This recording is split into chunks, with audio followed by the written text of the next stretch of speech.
Hello, আসসালামু আলাইকুম। So আজকে আমরা পদার্থবিজ্ঞান দ্বিতীয় পত্রের খুবই বড় একটা চ্যাপ্টার, যেটা তোমাদের কাছে অনেক বেশি কমপ্লেক্স মনে হয়, বাট চ্যাপ্টারটা আসলে খুবই ইজি এবং খুবই মজার যদি to the point A to Z তুমি সবগুলো ধরে ধরে পড়তে পারো। সো এই চ্যাপ্টারটা, যে চ্যাপ্টারের নাম হচ্ছে স্থির তড়িৎ, এটাকে আমরা ট্রাই করবো 1 ঘন্টার মধ্যে ফুল রিভিশন করতে। এখন ভাই এটাতে এত টাইম লাগবে কেন? বাকিগুলো আমরা 30-40 মিনিটে শেষ করছি, এটা 1 ঘন্টা থেকে একটু বেশিও লাগতে পারে, বিকজ আমরা এখানে এই চ্যাপ্টারটার যত টাইপের ম্যাথ হইতে পারে সবগুলো এখানে আলোচনা করে ফেলছি, ঠিক আছে?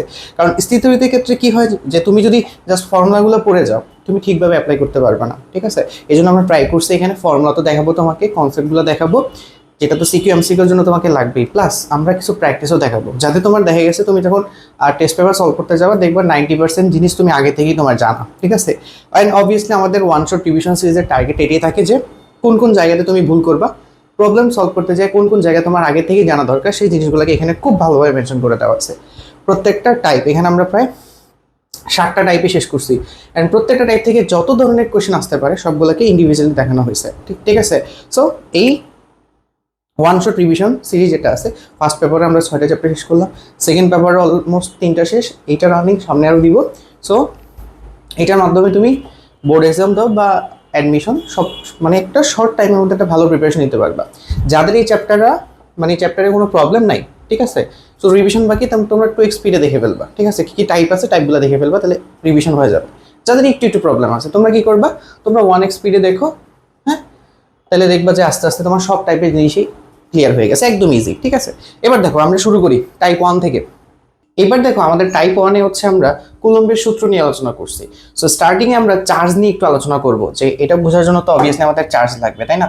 সো চার্জ বেসিক্যালি হচ্ছে আমাদের প্রোটন এবং হচ্ছে ইলেকট্রনের একটা বেসিক ক্যারেক্টার, ঠিক আছে? আচ্ছা, সো চার্জ মেনলি দুই ধরনের হয়, একটা হলো নেগেটিভ চার্জ, নেগেটিভ, আর একটা হলো তোমার পজিটিভ চার্জ। ওকে, পজিটিভ চার্জ।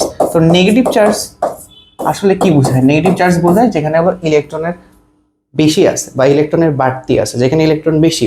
আর পজিটিভ চার্জ কি বোঝায়? যেখানে ইলেকট্রন আছে কি, ইলেকট্রন আছে কম, ঠিক আছে? আচ্ছা, ইলেকট্রন যেখানে আমাদের বেশি আছে আর ইলেকট্রন যেখানে হচ্ছে আমাদের কম আছে। ওকে, আচ্ছা, বা ইলেকট্রনের অ্যাবসেন্স বলতে পারি। তো এখানে একটা জিনিস মাথায় রাখবা যে আমাদের যে সমধর্মী যে চার্জগুলো আছে, সমধর্মী চার্জ, সমধর্মী চার্জ, সমধর্মী চার্জ কারা কারা আছে? যেমন আমি আইদার বলতে পারি, আইদার সেটা হইতে পারে প্লাস প্লাস অথবা মাইনাস মাইনাস, কি করবে? বিকর্ষণ করবে, ঠিক আছে? বিকর্ষণ বা রিপালশন করবে, বিকর্ষণ করবে, ঠিক আছে? আর বিপরীত ধর্মী যে চার্জ, বিপরীত ধর্মী চার্জ, বিপরীত ধর্মী চার্জ কারা আছে? যেমন হচ্ছে প্লাস মাইনাস অথবা মাইনাস প্লাস, কি করবে? আকর্ষণ করবে। ক্লিয়ার? এতটুকু জিনিস মনে রাখলে আমাদের মোটামুটি এখানে টান। তো চার্জের একক কি ভাইয়া? চার্জের একক হচ্ছে কুলম্ব, ঠিক আছে? চার্জের একক কি? কুলম্ব। সো এই বেসিক জিনিসগুলো আমাদের আর কি লাগবে, এতটুকুই এনাফ। এবার আসো আধানের কোয়ান্টাইন, খুবই ইম্পর্টেন্ট একটা টপিক। আধানের কোয়ান্টাইন আসলে কি? সো বেসিক্যালি দেখো তো, ক্ষুদ্রতম চার্জ কতটুকু হয়? আমি যদি বলি হ্যাঁ, ক্ষুদ্রতম চার্জ কতটুকু আসলে? সবচেয়ে ক্ষুদ্রতম চার্জ হয় এইটা, 1.6 × 10⁻19 কুলম্ব। তোমাদের মনে আছে এটা মানে কি? এটা হচ্ছে একটা ইলেকট্রনের চার্জ, ঠিক আছে? তুমি আগে একটা নেগেটিভ সাইন দিতে পারো, আর জাস্ট ভ্যালুটা নিতেছি, অথবা একটা মানে প্রোটনের চার্জ, সেটা হচ্ছে কত? 1.6 × 10⁻19 কুলম্ব। এখন এর থেকে ছোট কেন হওয়া পসিবল না? একটা ইলেকট্রন কি দুই ভাগ হইতে পারে না? তার মানে এটাই হচ্ছে সবচেয়ে ছোট চার্জ, ঠিক আছে? এটা হলো আমি বলতে পারি যে এটা হলো কিউ মিনিমাম, ঠিক আছে? এটা হলো সবচেয়ে কিউ মিনিমাম, সবচেয়ে ছোট চার্জ, ঠিক আছে? এই কিউটাকে তুমি বড় কিউ দিতে পারো অথবা ছোট কিউ দিতে পারো, ঠিক আছে? কিউ মিনিমাম হচ্ছে এটা। আচ্ছা, এখন আমাকে বলো তো এর পরের চার্জগুলো কেমন হওয়া উচিত? এটা তো সবচেয়ে মিনিমাম চার্জ, তাই না? আচ্ছা, তার মানে একবার চিন্তা করো তো, এটা যদি সবচেয়ে মিনিমাম চার্জ হয়, এর পরের চার্জগুলো কি এরকম হবে না? 2টা ইলেকট্রন মানে 2 দিয়ে গুণ করবা, 3টা ইলেকট্রন 3 দিয়ে গুণ করবা, ঠিক আছে? তার মানে এটাকে সবসময় n দিয়ে গুণ করতে হবে, দেখো n দিয়ে গুণ করতে হবে, ঠিক আছে? আচ্ছা, তাহলে সবগুলা চার্জ কি দেখতে এরকম হবে না? কিউ মানে হচ্ছে কি? কিউ মানে হচ্ছে আমি বলতে পারি মোট চার্জ। কিউ মানে কি ভাই? মোট চার্জ। তাহলে মোট চার্জগুলো কি সবসময় ই হচ্ছে সবচেয়ে ক্ষুদ্রতম সংখ্যা, ঠিক আছে? চার্জে তার এন গুণিতক হবে না? হ্যাঁ, আর এনটা কেমন হবে? এনটা হবে হচ্ছে পূর্ণ সংখ্যা। এনটা কি হবে? পূর্ণ সংখ্যা, ঠিক আছে? এনটা হবে পূর্ণ সংখ্যা। এন কি কখনো এটা হইতে পারে? এন ইকুয়াল টু ধরো 1.5 হইতে পারে? 1.5 হইতে পারে না, কারণ ইলেকট্রন তো 1.5 হয় না, ইলেকট্রন তো 1.5 হয় না, বা 1 আর অর্ধেক হয় না, ঠিক আছে? এই জন্য এটা হচ্ছে 1.5 হইতে পারবে না। তার মানে আমি যদি বলি 2.5 ইলেকট্রন, এটা কি পসিবল? এটা কি পসিবল? এটা কখনো কি না, এটা কখনো পসিবল না, ঠিক আছে। আচ্ছা, সো এটাই হচ্ছে আধানের কোয়ান্টাইন। আধানের কোয়ান্টাইন কি বলে, যে তোমার কোন একটা বস্তুতে চার্জের পরিমাণ বা মোট চার্জের পরিমাণ, ঠিক আছে, একটি ক্ষুদ্রতম সংখ্যা, সে ক্ষুদ্রতম সংখ্যাটা কি ই না, এই যে ক্ষুদ্রতম চার্জ ই এর পূর্ণ সাংখ্যিক গুণিতক হবে, এটা হচ্ছে সেই পূর্ণ সাংখ্যিক গুণিতক, ঠিক আছে। মানে কোন একটা বস্তুতে টোটাল চার্জ হবে ই এর পূর্ণ সাংখ্যিক গুণিতক, এটাই হচ্ছে আধানের কোয়ান্টাইন। এটা থেকে কিন্তু আমাদের মাঝে মাঝে কিন্তু কোশ্চেন থাকে। বোঝা গেছে এতটুকু? একদম সহজ না? এবার আসো, এখান থেকে ছোট একটা ম্যাথ করা যায়। যেমন এত কুলম্ব চার্জ হলে ইলেকট্রনের সংখ্যা কত? ইলেকট্রনের সংখ্যা বলতে কি চাইছে ভাই? ইলেকট্রনের সংখ্যা বলতে আমাদের এন এর মান চাইছে। তাহলে আমরা কি করব? সিম্পল, যে কিউ ইকুয়াল টু কত? এন ই, ঠিক আছে। তাহলে এন দেখো এখান থেকে আমি লিখে দিই, এন ইকুয়াল টু কত হবে? এন ইকুয়াল টু হচ্ছে কিউ ডিভাইডেড বাই ই। এখন কিউর মান হচ্ছে কত? কিউর মান হচ্ছে 1600। পজিটিভ মানটাই নাম, ঠিক আছে। নেগেটিভ দিয়ে বুঝাইছে যে ইলেকট্রন এখানে বেশি আছে, তাই না? আচ্ছা, আর এখানে কত? ই এর মান হচ্ছে কত? 1.6 ইন্টু 10⁻90। তো এখান থেকে কিন্তু তুমি ভ্যালুটা পেয়ে যাবে। বোঝা গেছে? সো এটা তোমার কাজ। এরপরে দেখো, খুবই ইম্পর্টেন্ট একটা জিনিস আছে, আধানের নিত্যতা। আধানের নিত্যতা মানে কি? আমরা শক্তি নিত্যতা পড়ছি না, যে শক্তি কখনো সৃষ্টি বা ধ্বংস হয় না, একটা শক্তি একটা শক্তিতে রূপান্তরিত হয়। সিমিলার অ্যাজ দ্যাট আধানের নিত্যতা, বা এটাকে আমরা বলতে পারি কনজারভেশন অফ, ঠিক আছে, চার্জ। সো আধানের নিত্যতা হচ্ছে কি? আধান কখনো সৃষ্টি বা ধ্বংস হয় না, আধান হচ্ছে একটা বস্তু থেকে আরেকটা বস্তুতে, মানে হচ্ছে কি, এটাকে কি বলে, স্থানান্তরিত হয়, ঠিক আছে। আধান কখনো সৃষ্টি বা ধ্বংস হয় না, একটা বস্তু থেকে একটা বস্তুতে স্থানান্তরিত হয়। ক্লিয়ার? এবার আসো খুবই ইম্পর্টেন্ট, কুলম্বের সূত্র। সো কুলম্বের সূত্রটা খুবই সিগনিফিকেন্ট একটা জিনিস। এটা থেকে কিছু জিনিস আমাদের থাকে এমসিকিউতে, বহুপদী সিকিউতে থাকে। সো কুলম্বের সূত্র মেনলি হচ্ছে দুইটা চার্জের মধ্যে আকর্ষণ ও বিকর্ষণ নিয়ে কাজ করছে, ঠিক আছে। আচ্ছা, সো আমি যদি ধরো এখানে দুইটা ছোট চার্জ নিই, হ্যাঁ, এন্ড চার্জগুলো কিন্তু একটা কন্ডিশন আছে, চার্জগুলো কি হইতে হবে? চার্জগুলো বিন্দু চার্জ হইতে হবে, ঠিক আছে। দুইটা ছোট চার্জ আছে, হ্যাঁ, আমি এগুলো সেফর, এগুলো একটা নাম দিলাম, এটা হচ্ছে ভাই Q1, এটা হচ্ছে ভাই Q2, এবং তাদের যে মধ্যকার যে ডিস্টেন্স, ডিস্টেন্সটা আছে, হ্যাঁ, সেটা হচ্ছে ধরো, সেটা হচ্ছে আমি দিলাম কত? যে R দিলাম, ঠিক আছে। তাহলে আমাদের যে কুলম্বের যে সূত্র আসে, F ইকুয়াল টু হচ্ছে কত? হ্যাঁ, 1/4πε0 কে Q1 Q2 divided by R square, ঠিক আছে। এটা হচ্ছে আমাদের ফর্মুলা। হ্যাঁ, এখন এই জিনিসটা আবার যারা এটা আজকে নতুন ক্লাস করতেছো বলবা এই জিনিসটা আসলে কি। সো আমরা 19 একটা জিনিস পড়ে আসছিলাম, মনে আছে কিনা, যে F ইকুয়াল টু, যেখানে আমরা কে দিতাম বা এখানে সি দিতাম, সি ইন্টু, ঠিক আছে, Q1 Q2 divided by R square. হ্যাঁ, সো 19 তুমি এটা সি হিসেবে পড়ছো, বাট এখন এটাকে 1/4 হিসেবে পড়বা, ঠিক আছে, নট কে হিসেবে পড়বা, কারণ ওই ছোট ক্লাসে এত কিছু আলোচনা তোমার করবে না অবভিয়াসলি। সি এর যদি ভ্যালু বলি, সি এর ভ্যালু হচ্ছে 9 × 10⁹ newton metre square and KG inverse 2। Okay, sorry, KG না, এটা হবে কুলম্ব ইনভার্স 2। কি হবে? Coulomb inverse 2। ওকে, এতটুকু তো বোঝা গেছে। ওকে, তাহলে এই ফর্মুলার দিকে একবার তাকাও। এই যে ফর্মুলার ক্ষেত্রে দেখো তো, এফটা কার কার মানের উপর ডিপেন্ড করে? এফটা ডিপেন্ড করে হচ্ছে Q1 আর Q2 চার্জের মানের উপর নির্ভর করে। তার মানে এটা একটা সিগনিফিকেন্ট জিনিস, ঠিক আছে। চার্জের মানের উপর হচ্ছে এফ আকর্ষণ বিকর্ষণ বলটা নির্ভর করে, অ্যান্ড তাদের মধ্যবর্তী দূরত্বের উপর নির্ভর করে না। দেখো, মধ্যবর্তী দূরত্ব যদি কমায় দাও, এফটা তোমার বেড়ে যাবে। আর কিসের উপর ডিপেন্ড করে? আর শুরুতেই বলছি তোমাকে, এটা অবভিয়াসলি বিন্দু চার্জ হইতে হবে। কি চার্জ হইতে হবে? বিন্দু চার্জ হইতে হবে। সেকেন্ড একটা জিনিসের উপর ডিপেন্ড করে, মাধ্যমের উপর ডিপেন্ড করে। মাধ্যমের উপর কিভাবে ডিপেন্ড করে বুঝবো? এই যে কে এর ভ্যালু আছে না, এই যে কে, এই কে মাধ্যমের উপর যখন নির্ভর করে বলতেছে, বিভিন্ন মাধ্যমের জন্য কে এর মান বিভিন্ন হয়। সো কে এর মান যদি বিভিন্ন বসাও, তাহলে এফ এর মান কি ধারাবাহিকভাবে চেঞ্জ হতে থাকবে। ক্লিয়ার? এতটুকু বোঝা গেছে? ওকে, এবার আসো এই ফর্মুলাগুলা ইউজ করতে, যে আমাদের এখানে কিছু টার্ম চলে আসছে, যেমন এপসাইলন এবং কে, এগুলো দ্বারা আসলে কি বোঝায়, ঠিক আছে। তো আমরা একটু আলোচনা করে নিই। এখানে দেখো, সো আমরা যেই একটু আগে একটা ওয়ার্ড দেখছি, যে এপসাইলন যেটাকে বলে, এপসাইলন, ঠিক আছে। এটা আসলে কি? এটা আসলে হচ্ছে বেদনযোগ্যতা, বা এটাকে বলে তড়িৎ বেদ্যুতাও বলে, বা পারমিটিভিটি বলে, ঠিক আছে। সো বেদনযোগ্যতা আসলে কি? বেদনযোগ্যতা হচ্ছে যে কোনো একটা মাধ্যমে, ঠিক আছে, তুমি তড়িৎ বল আকর্ষণ বা বিকর্ষণের যে বাধাটা দেয়, সেটাই হচ্ছে ভেদনযোগ্যতা। কি মানে? ধরো আমি কোনো একটা মাধ্যম আছে, হ্যাঁ, কোনো একটা মাধ্যমের মধ্যে আমি দুইটা চার্জ রাখছি, কোনো মাধ্যমের মধ্যে দুইটা চার্জ রাখলাম, চার্জ রাখলে অবভিয়াসলি চার্জ দ্বয় আইদার আকর্ষণ করবে যদি বিপরীতধর্মী চার্জ হয়, আর সমধর্মী চার্জ হলে কি করবে? বিকর্ষণ করবে। তাহলে এই আকর্ষণ বা যে বিকর্ষণ যে করবে, এটাতে যে বাধাটা দেয়, সেটাই হচ্ছে আমাদের ভেদনযোগ্যতা, ঠিক আছে, তাহলে ভেদনযোগ্যতা হচ্ছে কোনো একটা মাধ্যমের তড়িৎ ধর্ম, এটা কি আমরা বলতে পারি কোনো মাধ্যমের কি ধর্ম, কোনো মাধ্যমের তড়িৎ ধর্ম, কোনো মাধ্যমের তড়িৎ ধর্ম। ঠিক আছে, যেটা কি করে দুইটা চার্জের মধ্যে আকর্ষণ বা বিকর্ষণ বলকে বাধা দেয়। তার মানে আমি এটা বুঝতেছি যে কোনো মাধ্যমে যদি বেদনযোগ্যতা বেশি হয়, দেখো তো সিম্পল এক্সাম্পল, দেখো বেদনযোগ্যতা যদি বেশি হয় তার মানে কি বাধা বেশি দিবে, তার মানে এফ এর মানটা কম হবে ভাইয়া।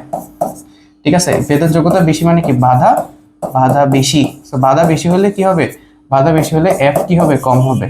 দেখো আমরা এখানে এক্সাম্পল দিলে বুঝবা, যেহেতু এফ এর সাথে এপসাইলনের সম্পর্ক হচ্ছে ব্যস্তানুপাতিক, তার মানে যেই মাধ্যমের মানে এপসাইলন বেশি হবে সেই মাধ্যমে কিন্তু এফটা চেঞ্জ হয়ে যাবে, মানে এফটা কমে যাবে। ঠিক আছে, বোঝা গেছে এতটুকু? আচ্ছা, তাহলে বেদনযোগ্যতা এটা হচ্ছে কি কোন একটা মাধ্যমের তড়িৎ ধর্ম। ওকে, এবার আসো আপেক্ষিক বেদনযোগ্যতা বা পরবৈদ্যুতিক ধ্রুবক আসলে কি। এখন আমি তোমাকে বলছিলাম যে যেহেতু কোন একটা মাধ্যমে বেদনযোগ্যতা বেশি হইলে কি হয়, ওই মাধ্যমের বলটা চেঞ্জ হয়ে যায় বা বলটা কমে যায়। আচ্ছা, এখন মনে রাখবা একটা কথা খুবই ইম্পর্টেন্ট একদম, এফ ম্যাক্স কখন হয়, এফ ম্যাক্স হচ্ছে তোমার এফ জিরো, জিরো মানে হচ্ছে শূন্য মাধ্যমে, মনে রাখবা শূন্য, শূন্য মাধ্যমে বল সবচেয়ে বেশি হয়, আকর্ষণ বা বিকর্ষণ বলের মানটা শূন্য মাধ্যমে সবচেয়ে বেশি হয়, এরপরে বাকি সব মাধ্যমে কম হয়।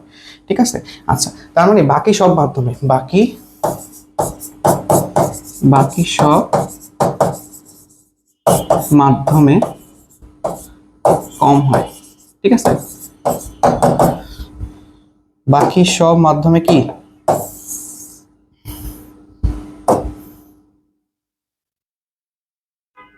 কোনটা কম হয়, বাকি সব মাধ্যমে বলটা কম হয়, আকর্ষণ বা বিকর্ষণ বলের মান। এখন কত গুণ কম হয় সেটা হচ্ছে আপেক্ষিক বেদনযোগ্যতা।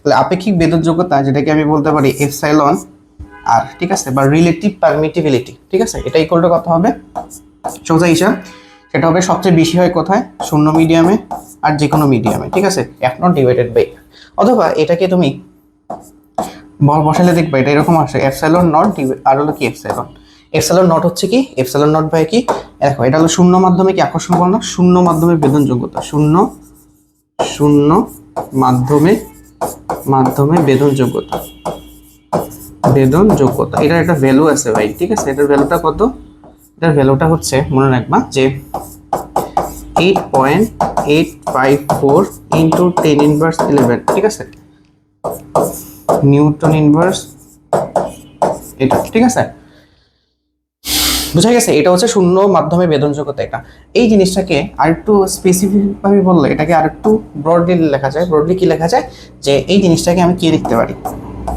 যে আপেক্ষিক বেদনযোগ্যতাকে কে দিয়েও প্রকাশ করে, হ্যাঁ, অথবা এটাকে তুমি দেখো আরেকটা জিনিস লিখতে পারবা যে সি বাই সি নট। ঠিক আছে, এইটা আমরা পরে আলোচনা করবো, সমস্যা নেই, সি বাই সি নট কিভাবে আসছে, আমরা ক্যাপাসিট্যান্স যখন যাবো ওইখানে আমরা এটা আলোচনা করবো। সো এটা নিয়ে আশা করি প্রবলেম হবে না।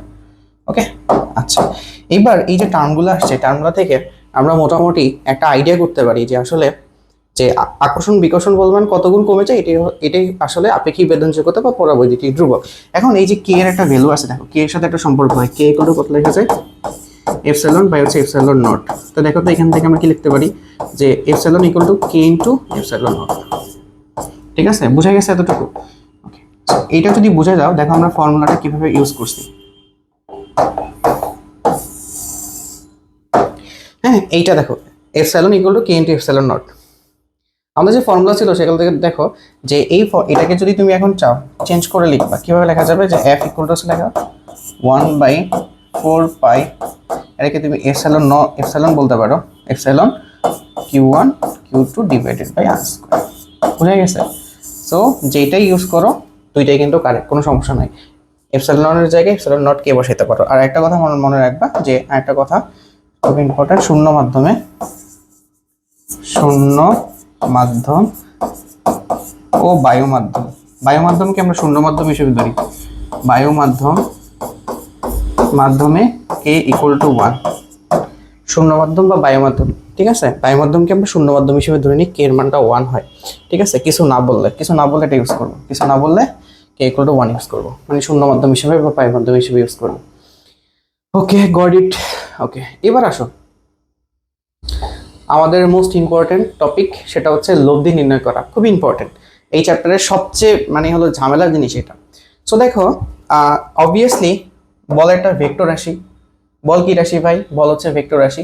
তো এখানে দুইটা বল থাকলে অবভিয়াসলি তার লব্ধি নির্ণয় করতে হবে, ঠিক আছে? বলের লব্ধি নির্ণয় করতে হবে, সামনে তড়িৎ প্রবাহের লব্ধি নির্ণয় করব, বিভবের হচ্ছে লব্ধি নির্ণয় করব। সো বলের হচ্ছে যদি আমরা লব্ধি নির্ণয় করি তাহলে আমাদের অ্যাঙ্গেল লাগবে আর লব্ধির ফর্মুলা লাগবে, তাই না? আচ্ছা, সো এই জন্য আমাদের খুবই ইম্পর্টেন্ট একটা টপিক আছে, সেটা হচ্ছে বলের দিক নির্ণয় করা। হ্যাঁ, বলের দিকটাকে ভালোভাবে নির্ণয় করতে হবে।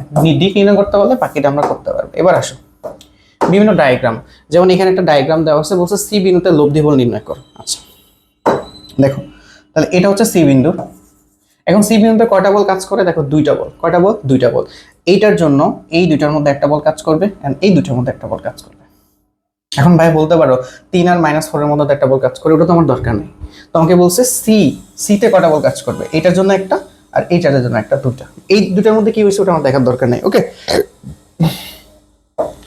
এখন দেখো ডাইরেকশন কিভাবে নির্ণয় করবা। আচ্ছা, এখন এখানে একটা কথা মনে রাখবা, যার সাপেক্ষে বল নির্ণয় করবা, যার সাপেক্ষে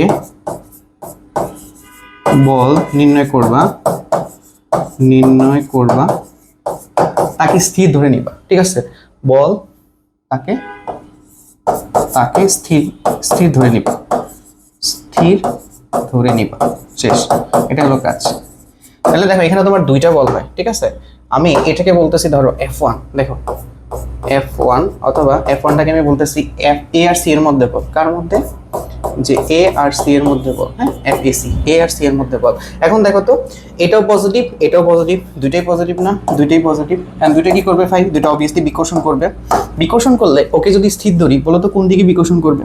দুইটা তো বিকর্ষণ করবে, ও ওরে এদিকে ঠেলবে, ও আবার ওদের ওই দিকে ঠেলবে। কিন্তু আমি বলছি যার সাপেক্ষে বল নির্ণয় করবা।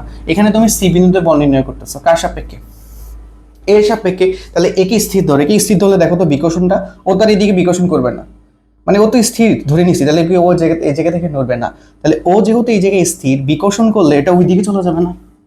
যে যাকে স্থির তার সাপেক্ষে ধরবা, ওকে আকর্ষণ করে নাকি বিকর্ষণ করে? ও যেহেতু স্থির, ও যদি ওকে বিকর্ষণ করে তাহলে ওই দিকে চলে যাবে। তার মানে দেখো তো আলটিমেটলি ডিরেকশনটা কোন দিকে হয়? আলটিমেটলি আমি জাস্ট এইভাবে দেখাই। ওকে, এখান থেকে এটা হচ্ছে ডিরেকশন, যেটাকে আমি বলতেছি F1। ওকে, আবার দেখো এইটা আর এটা, এই বিন্দুতে বল নির্ণয় করবে এর সাপেক্ষে, তাহলে এটা নেগেটিভ। এটা কি নেগেটিভ কি করবে? অবভিয়াসলি আকর্ষণ করবে। দেখো তো, ও যদি এখানে স্থির থাকে তাহলে ওকে কোন দিকে আকর্ষণ করবে? নিজের দিকে। তার মানে ডিরেকশন হবে এই দিকে, ঠিক আছে?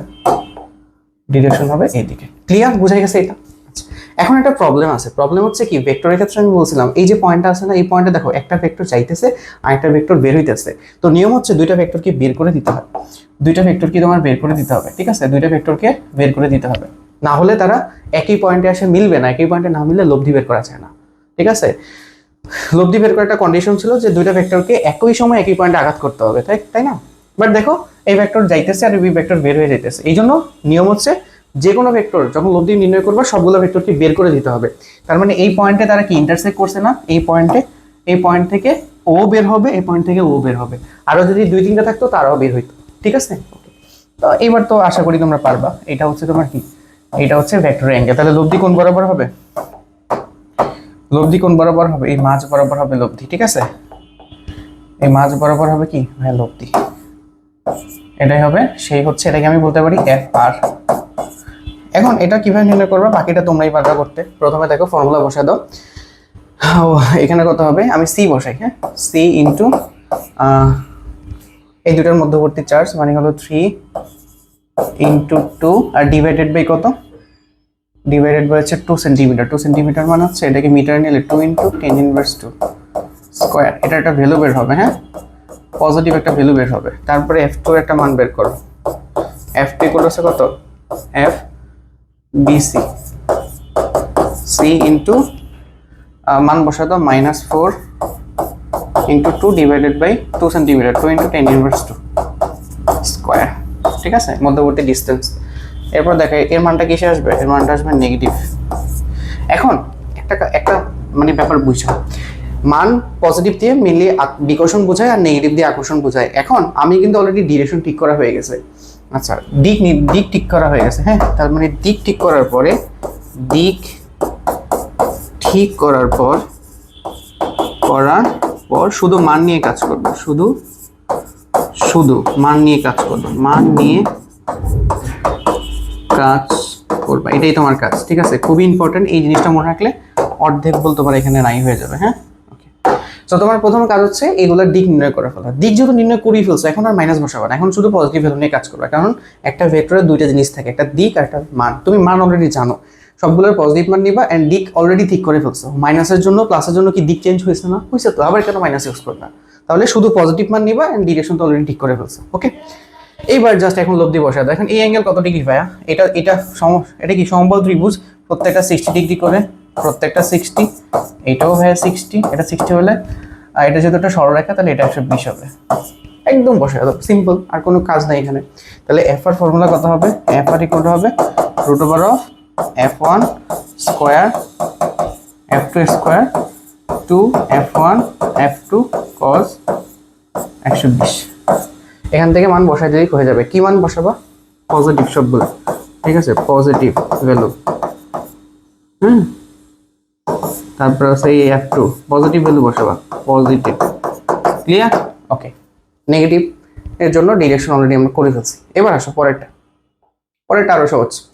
প্রথম কাজ হচ্ছে ডিরেকশন নির্ণয় করা। হ্যাঁ, সি বিন্দুতে লব্ধি বল নির্ণয় করতে হবে, এই বিন্দুতে লব্ধি বল নির্ণয় করতে হবে। এখন দেখো তো এই বিন্দুতে কয়টা বল পাবো? এটার জন্য একটা আর এটার জন্য একটা, দুইটা। ঠিক আছে, তাহলে আমি দেখো আমি জাস্ট বলি এফ এ আর হচ্ছে সি বিন্দুতে, এটাকে আমি F1 বলতেছি।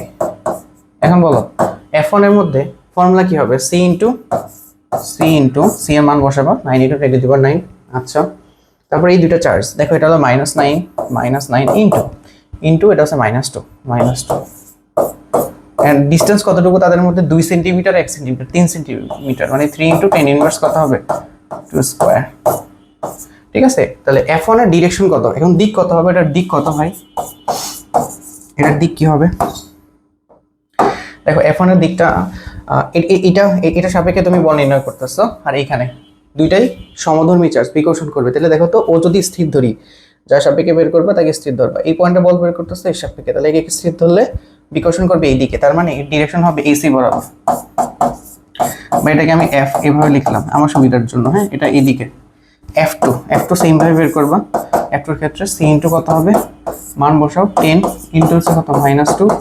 আচ্ছা ভাই, আরেকটা কাজ এখানে বাকি ছিল, এটা ন্যানোকুলম না? ন্যানোকুলম মানে কত? 10⁻9 হবে। ঠিক আছে, 10⁻9, এটাও দেখো ন্যানোকুলম, এটার জন্য কত হবে? 10⁻9।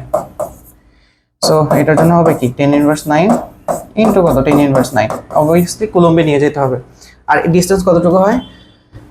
এই পয়েন্ট থেকে এটা ডিসটেন্স 1 সেন্টিমিটার, মানে 1 × 10⁻²। এটাকে মিটারে নিলাম, তারপরে কি স্কয়ার করে দিলাম। ক্লিয়ার? আচ্ছা, এটা ডিরেকশন কোন দিকে? দিক কোন দিকে হবে ভাই? দিক কোন দিকে হবে দেখো তো।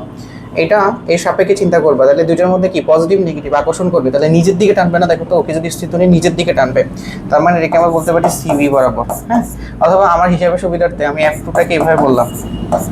দেখো F1টা হচ্ছে ওই দিকে আর F2 হচ্ছে এইদিকে। হ্যাঁ, তাহলে দেখো F1 হচ্ছে এইদিকে, আর F2 হচ্ছে কি? F2 হচ্ছে এইদিকে। হ্যাঁ, তার মানে অ্যাঙ্গেলটা কত ডিগ্রি? আলফা মান হচ্ছে 180। আর মনে রাখবা, আলফা 180 ডিগ্রি হলে আমাদের লব্ধি কত হবে? লব্ধি হবে হচ্ছে F1 আর F2 এর মধ্যে ডিফারেন্স। ঠিক আছে, মনে থাকবে।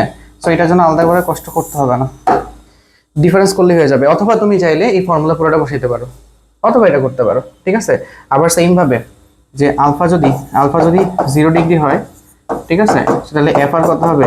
FR হবে F1 + F2, মানে একই দিকে কাজ করলে তাদেরকে যোগ করে দিতে হয়। ঠিক আছে, একই দিকে কাজ করলে যোগ করে দিতে হয়। হ্যাঁ, এটা হচ্ছে F ম্যাক্সিমাম আর এটা হচ্ছে F মিনিমাম। যারা ভেক্টর পারো তাদের কাছে এটা কিছুই না। ক্লিয়ার? বুঝে গেছে? পারবা তো? ওকে।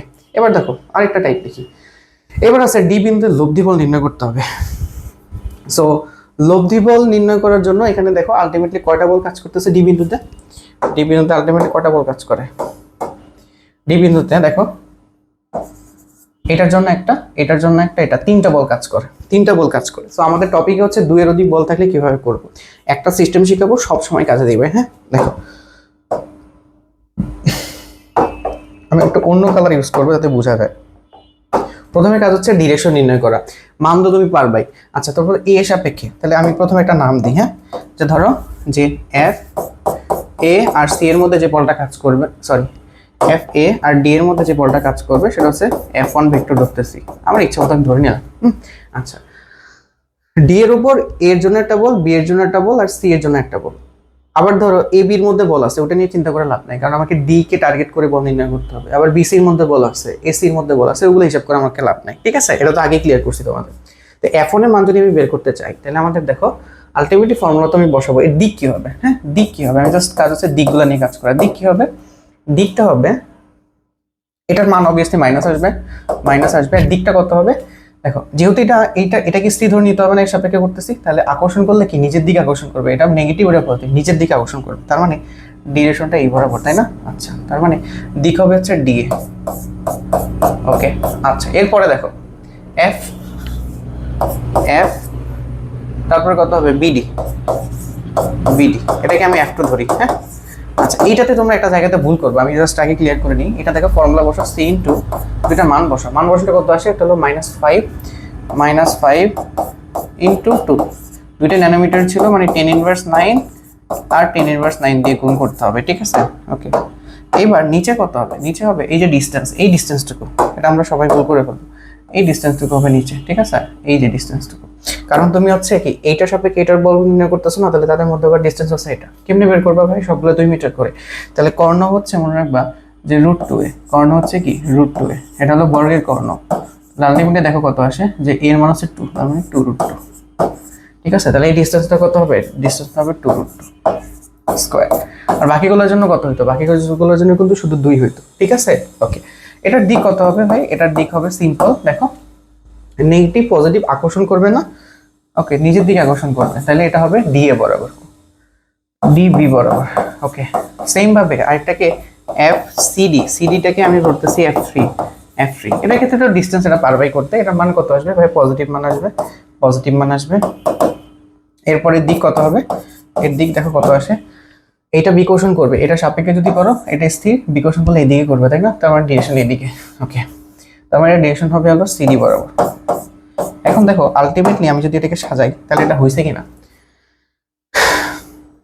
সবগুলা ভেক্টরকে আমি বলছি বের করে দিতে। এটা দেখো এই বিন্দু থেকে বের হয়েছে, এটা বিন্দু থেকে বের হয়েছে, বাট এটা প্রবেশ করতেছে, সো এটাকে তুমি বিন্দু থেকে বের করে দিবা, এই বিন্দু থেকে বের করে দিতে হবে, এটাকে বোঝা গেছে, বের করে দিতে হবে, এই বের করে দিলা। তাহলে দেখো তিনটা ভেক্টর পাইছো, একটা হচ্ছে আমাদের এটাকে আমি বলছি F1, এটা হচ্ছে আমার F2 এন্ড এটা হচ্ছে F3, এই তিনটা ভেক্টর থেকে লব্ধি বের করতে হবে। এই প্রসেস ভেক্টর যারা করো তারা ইজিলি পারবা।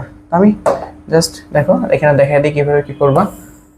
এই একটা ভেক্টর আছে, এটা এটা এটা F3 ছিল, তাই না? ওকে, নিচের দিকে একটা ভেক্টর আছে, আর আরেকটা ভেক্টর কোন দিকে, সরি, আরেকটা ভেক্টর হচ্ছে এদিকে, হ্যাঁ, আরেকটা ভেক্টর হচ্ছে এইদিকে, সরি। সো এখানে মোটামুটি তোমার ভেক্টরের বেসিকটাই লাগবে, হ্যাঁ। ওকে, তিনটা ভেক্টর আছে, তিনটা ভেক্টর নাম দাও একটা করে। এটা সরি, এটা তো F1 আমি দিছি, এটা তো আমি F2 দিছি, আর এটা হচ্ছে F3 দিছি। তো এইটা প্রসেস খুবই সিম্পল ভাই। আমরা কি করব, যে কোনো একটার দিকে হচ্ছে আমি উপাংশ নিব, তার লম্ব দিকে উপাংশ নিব, অথবা তুমি যে কোনো x অক্ষ বা y অক্ষ ধরে নিতে পারো। তো আমি ধরে নিলাম আমার হিসাবে সুবিধার্থে, হ্যাঁ, যে এই বরাবর হচ্ছে x অক্ষ আছে। আমি সবসময় এটা করি, এটা সবার জন্যই, হ্যাঁ, তুমিও করো এইভাবে, সমস্যা নাই। এটাকে আমি ধরে নিলাম কি ভাই, এটা হচ্ছে x অক্ষ ধরে নিলাম, আর এটা হচ্ছে ধরে নিলাম y অক্ষ, এটা ধরে নিলাম কি y অক্ষ। ঠিক আছে, এটা ধরে নিলাম y অক্ষ, তাহলে x অক্ষ, আর এটা হচ্ছে কি y অক্ষ। এখন আমার কাজ হচ্ছে কি সবগুলা ভেক্টরের x অক্ষ বরাবর উপাংশ নির্ণয় করে এবং y অক্ষ বরাবর উপাংশ নির্ণয় করে। তাহলে আমরা কি করব, প্রথমে কি করব, যে সবগুলা ভেক্টর আছে না, যেমন এই যে প্রথমে F3, হ্যাঁ, আমি x অক্ষ বরাবর উপাংশ নিব। আমি এখানে মনে মনে ধরে নিতেছি, ধরে নিতে কোনো সমস্যা নাই, হ্যাঁ, যে লব্ধিটা হচ্ছে এই বরাবর, আমি ধরে নিলাম। এই বরাবর না হইলে ডিরেকশন উল্টা আসবে, সমস্যা নাই, বাট আমি ধরে নিতে পারবো নিজের মতো। এই বরাবর হচ্ছে লব্ধি F। এখন এই যে লব্ধি যেহেতু এই বরাবর, তার মানে দেখো লব্ধির x অক্ষ বরাবর একটা উপাংশ থাকবে, y অক্ষ বরাবর উপাংশ থাকবে। এন্ড যেহেতু তিনটা ভেক্টর মিলে আমি লব্ধি পাইছি, তাহলে লব্ধির x অক্ষ বরাবর যে উপাংশ হবে, তিনটারও x অক্ষ বরাবর উপাংশ তাই হবে। আবার লব্ধির y অক্ষ বরাবর যে উপাংশ হবে, তিনটারও y অক্ষ বরাবর উপাংশ তাই হবে। ঠিক আছে, সো এটাকে আমি এভাবে বলবো যে ধরো fx, ঠিক আছে, fx মানে কি, f এর x অক্ষ বরাবর উপাংশ, সেটা কত হবে যে f3 cos এটাকে দেখো, এটা নাম দাও। আমি এটাকে এই যে এটাকে θ3 দিলাম। একদিক থেকে কোণ নিবা সবসময়, ঠিক আছে? এটাকে আমি θ1 দিলাম, দেন এটাকে আমি কত θ2 দিলাম, ঠিক আছে? তাহলে f3 cos θ3 প্লাস f2, আচ্ছা f1 cos θ1 plus f2 cos θ2, ঠিক আছে? ভেক্টরে আমরা এগুলো করে আসছি। সেম ভাবে fy বের করলে কি হবে আমরা জানি, দেখো fx f cos θ, fy f sin θ, কিছু চেঞ্জ হয় না, শুধুমাত্র cosটা সাইনে চেঞ্জ হয়ে যাবে, ঠিক আছে? তাহলে মানে f3 sin θ3 and f1 sin θ1 and f2 sin θ2, clear? এই দুইটা যে মান বের হবে না, দুইটা মান এখান থেকে লব্ধি করলে হয়ে গেছে। f এর মান কত হবে? fy square. ভাই পরেরগুলো টার্মগুলো কেন আসলো না? লব্ধি নির্ণয় করার জন্য তো 2fx fy cos আলফা হওয়ার কথা ছিল। দেখো মধ্যবর্তী কোণ কত? এটা তো আবার fx না, এটা তো fx, আর এটা কত? fy। এটা হচ্ছে কত ভাই? এটা হচ্ছে fy। মধ্যবর্তী কত? আলফা 90 ডিগ্রি না? তাহলে এই পুরো টার্মটা কত হয়ে যাবে? 0 হয়ে যাবে। পুরো টার্মটা কত হয়ে যাবে? পুরো টার্মটা 0 হয়ে যাবে। সো এটা দিয়ে করলে হয়ে গেছে।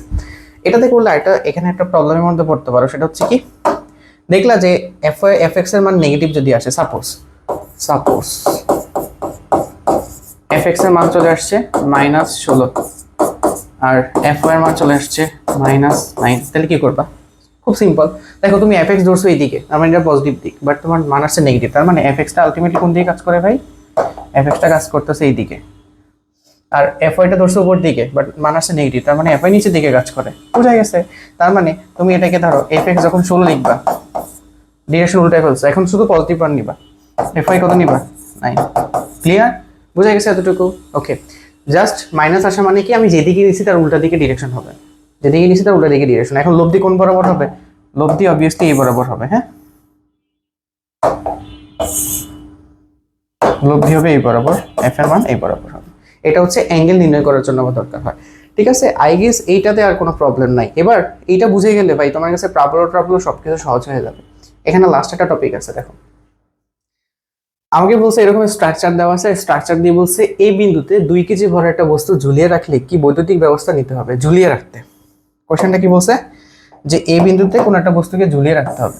এখন দেখো এখানে বি আর সি, এখানে বলছে চিত্রে ভূমির উলম্ব বরাবর এবিসি একটি সমবাহু ত্রিভুজ 2 2 2 করে দেওয়া আছে, Q1 আর Q2, ঠিক আছে? আচ্ছা Q1 আছে এই যে এখানে, আর Q2 হচ্ছে এখানে, হ্যাঁ?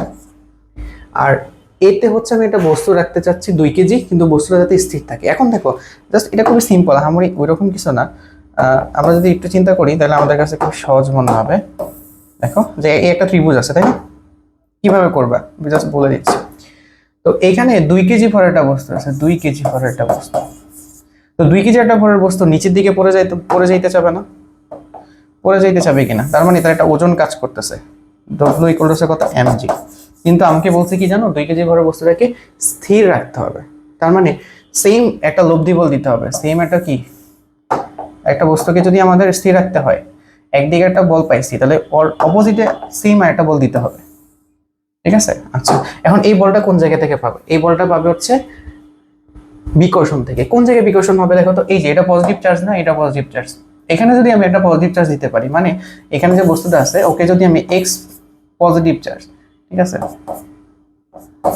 এত চার্জ দেই,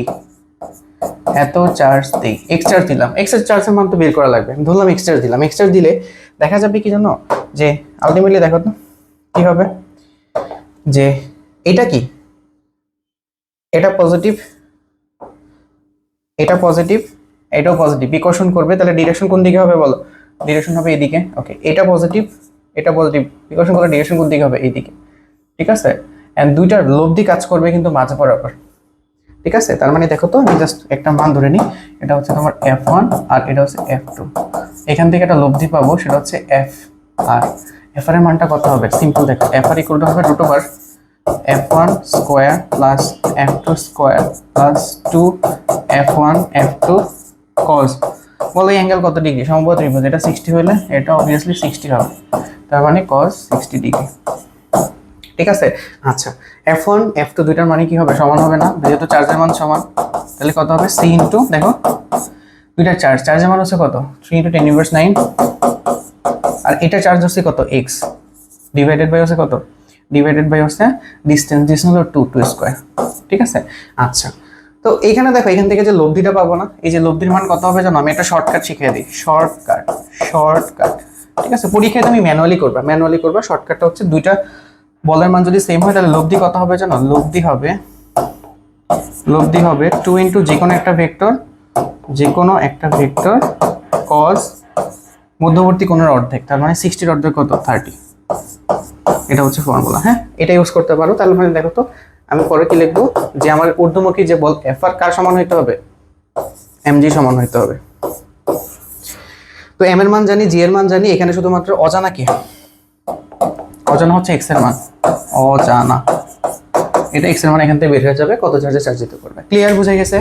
একদম সহজ। এবার আসো তড়িৎ ক্ষেত্রের প্রাবল্য। সো তড়িৎ ক্ষেত্রের প্রাবল্য বোঝার জন্য আগে আমাদের তড়িৎ ক্ষেত্র জিনিসটা বুঝতে হবে। একদম সিম্পল। তড়িৎ ক্ষেত্র মানে কি? এখানে ধরো একটা ধনাত্মক চার্জ আমি রাখছি, বা যে কোনো একটা চার্জ রাখছি, ধরো একটা ধনাত্মক চার্জ রাখলাম, ঠিক আছে, কিউ চার্জ। এই ধনাত্মক চার্জ রাখলে কি হবে, যে আশেপাশে যদি কোনো একটা চার্জকে নিয়ে আসি, ধরো আশেপাশে একটা প্লাস কিউ চার্জকে আমি নিয়ে আসলাম, তাহলে কি ও এখান থেকে বিকর্ষণ ফিল করবে। অথবা এই আশেপাশে একটা মাইনাস কিউ চার্জ নিয়ে আসলাম, তাহলে কি ও এখানে আকর্ষণ ফিল করবে, ঠিক আছে। বাট যদি এটা না থাকতো, শুধুমাত্র এটা আসতো, তাহলে কি ও কোনো আকর্ষণ বা বিকর্ষণ ফিল করতো? অথবা এটা যদি না থাকতো, ও যদি এখানে আসতো, ও কি কোনো আকর্ষণ বিকর্ষণ ফিল করতো না। তার মানে এই অঞ্চলে ও যদি এখানে থাকে, ওর আশেপাশে কোনো অঞ্চলে কেউ আসলে সে আকর্ষণ বিকর্ষণ ফিল করবে। তাহলে ওর আশেপাশের ওই অঞ্চলটাকে আমি বলবো তড়িৎ ক্ষেত্র, যে অঞ্চলে ওর প্রভাব আছে আর কি, ঠিক আছে। আচ্ছা, এখন কথা হচ্ছে ভাই, কতক্ষণ পর্যন্ত এই আকর্ষণ বিকর্ষণ বলটা কাজ করবে, ঠিক আছে। তো আমি যদি ফর্মুলার দিকে একবার তাকাই, দেখো তো এফ এর যে ফর্মুলা ছিল, একবার খেয়াল করো, c into q1 q2 by r square. তো f কখন শূন্য হবে? f কখন শূন্য? যদি আমাদের r এর মান অসীম হয়, তাই না? r এর মান অসীম, তার মানে তড়িৎ ক্ষেত্র অসীম পর্যন্ত বিস্তৃত, এটা মাথায় রাখবা। এটা পরীক্ষায় চলে আসে, এটা তাত্ত্বিকভাবে। ওকে, আচ্ছা, এতটুকু বুঝলেই হয়ে গেছে। এবার আসো আমাদের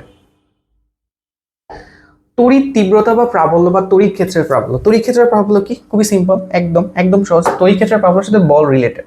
তার মানে ধরো আমি এখানে একটা কিউ চার্জ রাখছি, ঠিক আছে, কিউ চার্জ যদি রাখি, ঠিক আছে, এন্ড এখানে আমি কোনো একটা বস্তুকে নিয়ে আসলাম, ঠিক আছে, কোনো একটা বস্তুকে এখানে নিয়ে আসছি এই পয়েন্টে যদি কোনো একটা বস্তুকে নিয়ে আসি, ঠিক আছে, ধরো প্লাস কিউ চার্জে কোনো একটা বস্তুকে নিয়ে আসলাম, ঠিক আছে, প্লাস কিউ না বলে আর একটু সহজ করে দিই, এখানে 1 কুলম্বের কোনো একটা চার্জকে নিয়ে আসলাম, তাহলে সে যতটুকু বল ফিল করবে এই পয়েন্টে, এই চার্জের জন্য কে আশেপাশে একটা তড়িৎ ক্ষেত্র তৈরি হয়েছে, এন্ড এই পয়েন্টে 1 কুলম্ব চার্জ বা এক একক ধনাত্মক চার্জকে যদি আমি এখানে নিয়ে আসি, ও যতটুকু বল ফিল করবে সেটাই হচ্ছে কি আমার তড়িৎ তীব্রতা বা প্রাবল্য।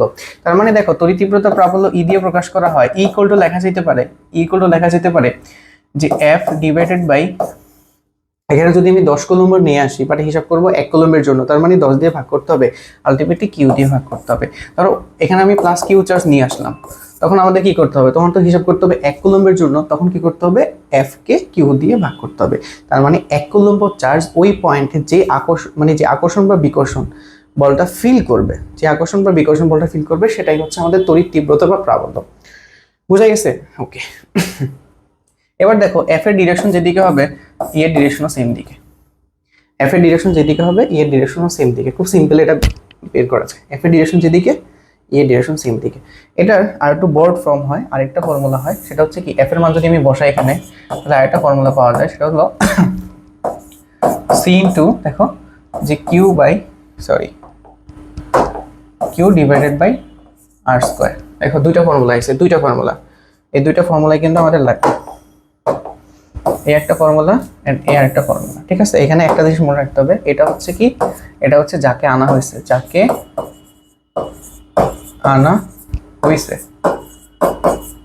আর এই কি হচ্ছে কি, যার তড়িৎ ক্ষেত্র। এটা আমরা অনেকে ভুল করে ফেলি। দুইটা ফর্মুলা আছে ই বের করার, কি হচ্ছে যার জন্য হয়, ঠিক আছে, ওকে। কিউ হচ্ছে যার তড়িৎ ক্ষেত্র তার মান, আর এখানে যে কিউ বসাবো সেটা হচ্ছে যাকে নিয়ে আসছো। এন্ড মনে রাখবা তড়িৎ তীব্রতা কোনো বিন্দুতে হয়, কোনো বিন্দুতে হয়, বিন্দুতে হয়, এমন কোনো চার্জের জন্য হয়। কোন চার্জের জন্য হয়? এই কিউ চার্জের জন্য। ঠিক আছে, ওকে।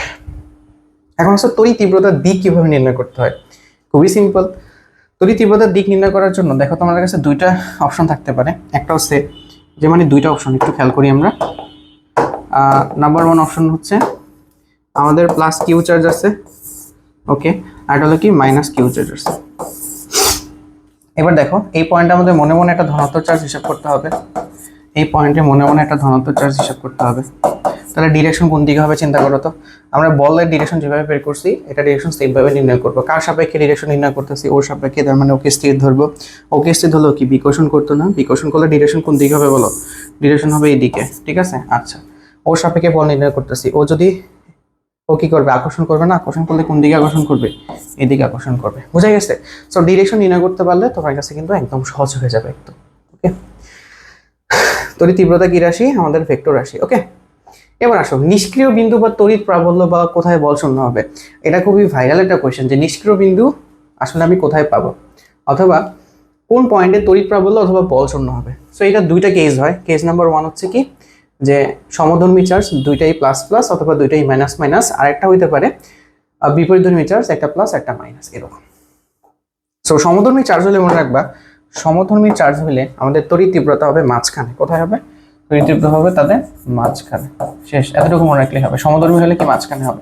তাহলে মাঝখানে হবে, এন্ড কোনটার কাছাকাছি হবে? অবভিয়াসলি ছোটটার কাছাকাছি হবে। হ্যাঁ, যেমন এখানে কি ছোটটার মাঝখানে এবং ছোটটার কাছাকাছি, ছোট চার্জের কাছাকাছি, কাছাকাছি। ঠিক আছে,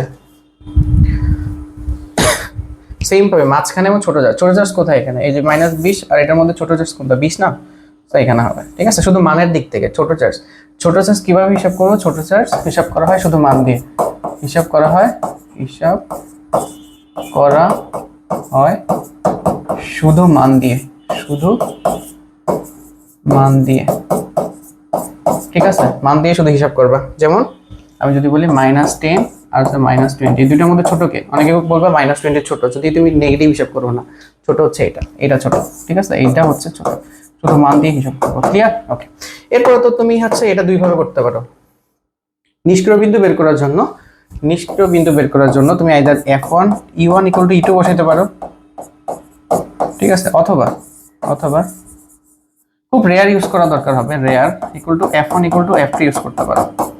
আলটিমেটলি এটা থেকে কিন্তু এটা প্রুফ করা যায়, সেম জিনিস দুইটা। ঠিক আছে, তারপরে তুমি মনে মনে কি ধরে নিবা? ধরো এটা থেকে কত, যে x ডিসটেন্স ধরে নাও। হ্যাঁ, তাহলে x ডিসটেন্স ধরে নিবা, আর এটা থেকে টোটাল একটা ডিসটেন্স দেওয়া থাকলে এখান থেকে তুমি ফর্মুলা বসাইলে x এর মানটা চলে আসবে। ঠিক আছে, ওকে। এন্ড x এর অনেকগুলো মান আসবে, পজিটিভ নেগেটিভ। তুমি কোনটা নিবা? পজিটিভ মান নিবা। কেন পজিটিভ মান নিবা ভাই? কারণ তুমি অলরেডি জানো দুইটা পজিটিভ ভ্যালু হইলে মাঝখানেই হবে। তো তুমি ডিসটেন্স যেটা নিচ্ছ ওটা পজিটিভ আসার কথা। যদি নেগেটিভ আসে তার মানে কি জানো?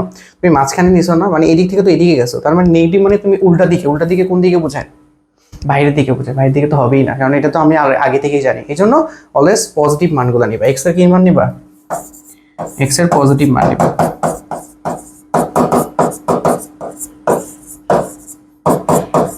ঠিক আছে, আচ্ছা, এটা তো পারবা আশা করি। হ্যাঁ, ধরো টোটাল ডিসটেন্স, এখানে ধরো টোটাল ডিসটেন্স দেওয়া আছে কত মিটার? টোটাল ধরো 1 মিটার দেওয়া আছে। তাহলে আমি জাস্ট কি করব? ফর্মুলা বসাও, c into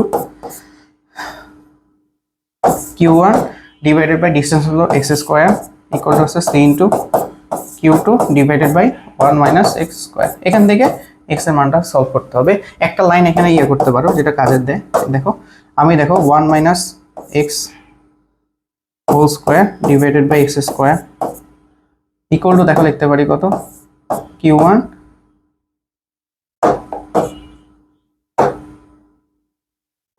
q2 divided by q1। ঠিক আছে, আলটিমেটলি এখান থেকে একটু আগানো যায়। দেখো এখানে হোল স্কয়ার লেখা যায় কত?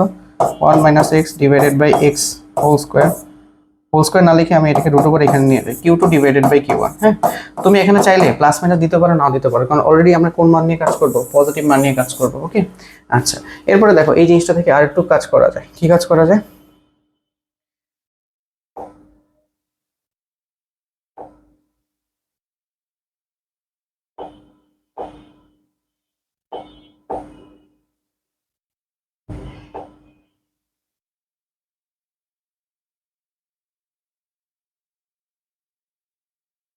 এই মানটা থেকে কি করা যাবে, যেমন এই জিনিসটাকে কি লেখা যায় দেখো, এটাকে সুন্দরভাবে লেখা যায় ভাগ করলে 1/x - 1 ইকুয়াল টু আছে এখান থেকে q2 ডিভাইডেড বাই q1।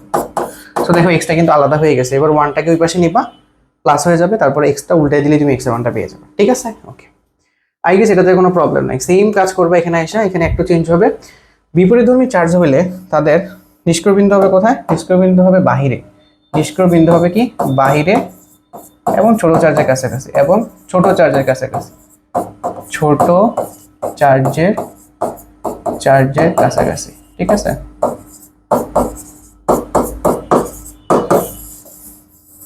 ওকে। তো ছোট চার্জের কাছাকাছি কোথায় হবে, বাইরে যদি হয় তাহলে দেখো এখানে দুইটা ছোট চার্জ কোনটা, এটা তো বাইরে হবে এইদিকে, এই যে এদিকে হবে ছোট চার্জের কাছাকাছি। এই দুটার মধ্যে ছোট কে ভাই, এই ছোট ছোট 20 মানের দিক দিয়ে হিসাব করতে হবে, তো এটা হবে এইদিকে। ঠিক আছে, বোঝা গেছে এতটুকু? একদম কিন্তু সহজ। আর এখানে তো বুঝছো নিষ্ক্রিয় বিন্দু আসলে কি, নিষ্ক্রিয় বিন্দু কি আসলে, যে পয়েন্টে এখানে আমাদের কয়টা, ধরো আমি যদি কোনো একটা পয়েন্ট হিসাব করি, যেমন এই পয়েন্টে কয়টা প্রাবল্য কাজ করবে, একটা দুইটা, তো দুইটার লব্ধি শূন্য হবে। আবার এই পয়েন্টে যদি আমি একটা চার্জ হিসাব করতাম, দুইটা বল কাজ করতো, দুইটা বলের লব্ধি শূন্য হবে, সেটাই হচ্ছে নিষ্ক্রিয় বিন্দু। ঠিক আছে, ওকে। আচ্ছা, এবার দেখো আমরা এখান থেকে কিছু ম্যাথগুলো আমি জাস্ট ধরে দিব, তোমরা এগুলো এমনি পারবে করতে, আমারই কিছুই না। প্রথম কাজ হচ্ছে দেখো সি বিন্দুতে লব্ধি প্রাবল্য নির্ণয় করতে বলছে। আচ্ছা, তাহলে প্রাবল্য এখানে দুইটা প্রাবল্য পাওয়া যাবে, এটার জন্য একটা আর এটার জন্য একটা। তাহলে এর একটা নাম দিই, দেখো এটা এখানে মনে মনে কি পজিটিভ 1 ধরতে হবে। আচ্ছা, তাহলে দেখো ওর সাপেক্ষে আমি প্রথমে বল নির্ণয় করব,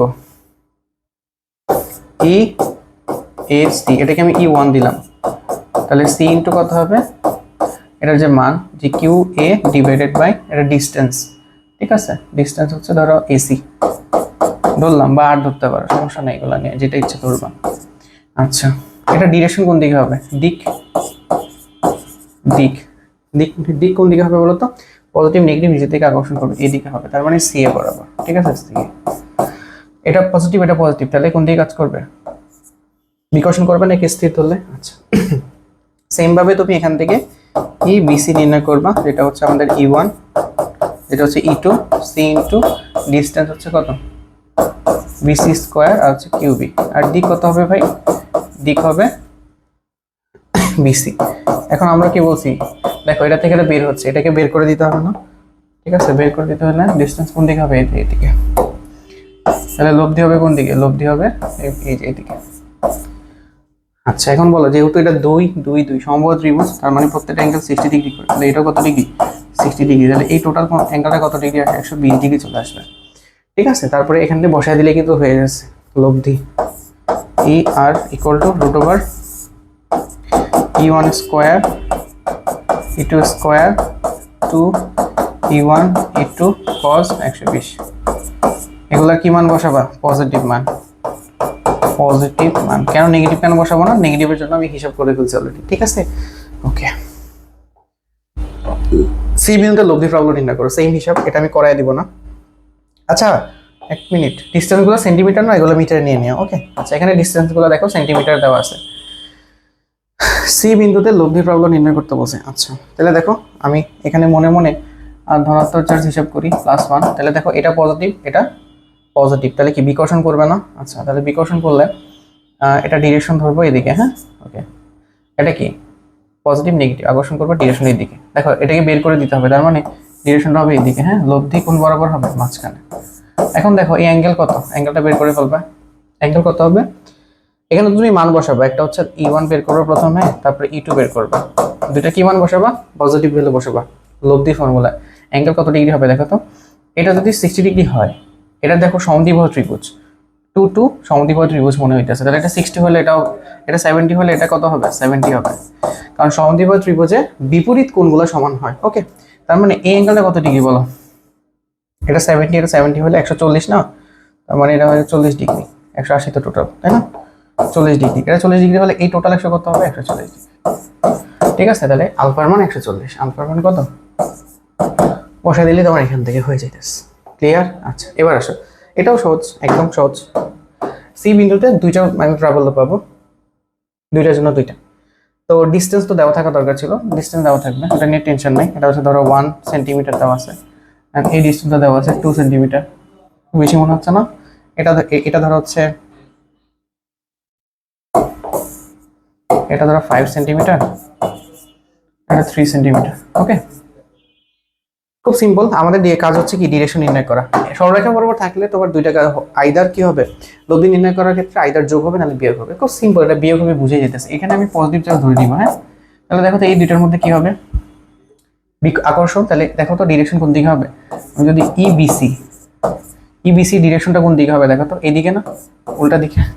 ওকে, আমার হিসাবে সুবিধাতে আমি এটা দেখাইতেছি। আচ্ছা, এইটা পজিটিভ, এটাও পজিটিভ, ডিরেকশন কোন দিকে হবে দেখো তো, ইএসি ডিরেকশন কোন দিকে হবে দেখো, বিকর্ষণ করবে, তার মানে এদিকে। তার মানে দেখো আমি এটাকে যদি F1 ধরি, সরি এটাকে E1 ধরলাম আর এটাকে হচ্ছে E2 ধরলাম, তাহলে মধ্যবর্তী কোণ কত ডিগ্রি, এটা হচ্ছে E1, এটা হচ্ছে কত E2, মধ্যবর্তী কোণ হচ্ছে 180। ঠিক আছে, সো আমাদের E এর মান কত হবে, E আর লব্ধির মান কত হবে E2 ডিফারেন্স E1, মানে বড় থেকে ছোট বিয়োগ করে দিবা। ঠিক আছে, আমি জানি না কোনটা বড় ছোট, এই জন্য ডিফারেন্স দিয়ে প্রকাশ করবো। বুঝা গেছে তো? ওকে, ন্যানো কুলম্বকে অবভিয়াসলি ভাই কুলম্বে নিতে হবে, এগুলো তো বেসিক। 10 × 10⁻9 কুলম্ব, সেম এটারও সেম নিবা। আর এটা হলো 5 সেন্টিমিটার কি মিটার নিতে হবে, তার মানে 5 × 10⁻9 বেসিক জিনিস। 1 কেও তোমার 3 কেও তুমি ইয়াতে নিয়ে যাবে। ওকে, আচ্ছা, এরপরে আর কি আছে, 4ও সহজ, একদম কঠিন না। ডি বিন্দুতে লব্ধি প্রাবল্য নির্ণয় করো। সো ডি বিন্দু দেখো, ডি বিন্দুতে যদি লব্ধি প্রাবল্য নির্ণয় করতে হয় কয়টা পাবো, 1টা 2টা 3টা। তো 3টা আমি ভেক্টর পাবো, 3টা ভেক্টর থেকে লব্ধি কিভাবে নির্ণয় করতে হয় একটু আগে আমরা দেখাইছি। সো ওইখান থেকে তুমি দেখে নিবা। ঠিক আছে, সো আমি ডিরেকশনগুলো একটু বলে দিই। আমি ধরলাম এটা হচ্ছে E1, E1 এর ডিরেকশন কি, এটা পজিটিভ, এখানে মনে মনে 1+ ধরতে হবে, তাহলে পজিটিভ পজিটিভ বিকর্ষণ করবে ডিরেকশনের দিকে। ওকে, আচ্ছা, এটা পজিটিভ, এটা পজিটিভ ডিরেকশনের দিকে, আর এটা নেগেটিভ, এটা পজিটিভ, তার মানে ডিরেকশন নিচের দিকে টানবে, তাই না? আচ্ছা, এখন দেখো একটা মাত্র বের হইতেছে, বাকি সবগুলো প্রবেশ করতেছে, তাহলে এটাকে বের করে দাও এখান থেকে, এটাকে বের করে দিতে হবে, আর এটাকেও কি করে দিতে হবে, বের করে দিতে হবে। তাহলে 3টা ভেক্টর পাইছি আলটিমেটলি। ঠিক আছে, তাহলে কেমন হলো ভেক্টরগুলো দেখো তো, খেয়াল করো, এটা একদিকেও পাইলাম, এইটা এদিকে পাইছি, এটা এদিকে পাইছি, 3টা ভেক্টর পাই গেছি। নাম তো এটা হচ্ছে E1, এটা হচ্ছে, এটাকে E2 দিই, হ্যাঁ এটা E3 দিই এটাকে, আর এটা হচ্ছে E2। ঠিক আছে, এটা E2, এটা হচ্ছে E3। সবগুলোর মান বের করবো, পজিটিভ মান, যেহেতু 1 সেন্টিমিটার। এই যে কর্ণ দৈর্ঘ্য, এখানে কিন্তু E2 বের করার সময় কিন্তু তোমরা 1 বসাবে না, ওই যে কর্ণের ডিসটেন্স আসবে। ঠিক আছে, আচ্ছা, অ্যাঙ্গেল কত ডিগ্রি করে হবে, সো আমরা হিসাবে সুবিধার্থে এখানে তো দুইটা করে মানে এক্স আর ওয়াই এক্সিস ধরে নিব, তাই না? সো এটা হচ্ছে আমি ধরলাম এক্স এক্সিস, আর এটা হচ্ছে কত, ওয়াই এক্সিস। যদি ধরে নিই তাহলে দেখো এই অ্যাঙ্গেল কত ডিগ্রি, এটা হচ্ছে 90 ডিগ্রি, এটা তো বুঝে যেতেছে। এই অ্যাঙ্গেল কত ডিগ্রি, 180 ডিগ্রি। ওকে, আর এটা যেহেতু দেখো ত্রিভুজের কর্ণ না, সরি বর্গক্ষেত্রের কর্ণ, তার মানে এগুলো 45 ডিগ্রি করে হবে ভাই। তাহলে এটা যদি 45 ডিগ্রি করে হয়, তাহলে এই পুরো অ্যাঙ্গেলটা কত ডিগ্রি, একই দিক থেকে কোণগুলো নিব, তাহলে থাকে মানে 295 ডিগ্রি আসে না, সরি 315 ডিগ্রি আসে না, আচ্ছা 315 ডিগ্রি আসে, 360টা, হ্যাঁ ঠিক আছে। সো এখান থেকে এটা আগের মতো হিসাব করে নিবা। ক্লিয়ার, বুঝা গেছে, একদম ক্লিয়ার। এবার আসো তড়িৎ বিভব। তড়িৎ বিভব এটা মোটামুটি সহজ একটা জিনিস, আমার কঠিন কিছু নাই। তড়িৎ বিভব হচ্ছে কি, যে ভাই মনে করো যে আমার এখানে যদি একটা কিউ চার্জ থাকে, তাহলে বললাম না আশেপাশে কি একটা তড়িৎ ক্ষেত্র থাকবে। আচ্ছা, তার মানে এখানে অসীম থেকে কোনো একটা বস্তুকে যদি এখানে নিয়ে আসি, অসীম থেকে এক একক ধনাত্মক চার্জকে যদি আমি এই পয়েন্টে নিয়ে আসি, এই পয়েন্টে নিয়ে আসি, তাহলে যে পরিমাণ কাজ করা লাগবে, যে পরিমাণ কাজ করা লাগবে, কাজ করা লাগবে, আগেরটা কি ছিল, প্রাবল্য নির্ণয় করার ক্ষেত্রে যে এক নম্বরের উপর যে পরিমাণ ফোর্স অ্যাপ্লাই হয় সেটা হচ্ছে তড়িৎ প্রাবল্য, আর এখানে যতটুকু কাজ করা লাগবে সেটা হচ্ছে তড়িৎ বিভব। তাহলে এখানে দেখো ফর্মুলাটা আগেরটা ছিল যে দেখো ইকুয়াল টু ছিল F ডিভাইডেড বাই কিউ, আর এখানে ডব্লিউ ইকুয়াল টু কত হবে, সরি ভোল্টেজ কত হবে, voltage equal to W divided by Q. ঠিক আছে, আচ্ছা, তাহলে অসীম থেকে এক একক ধনাত্মক চার্জকে কোনো একটা পয়েন্টে নিয়ে আসতে যে পরিমাণ কাজ করা লাগে।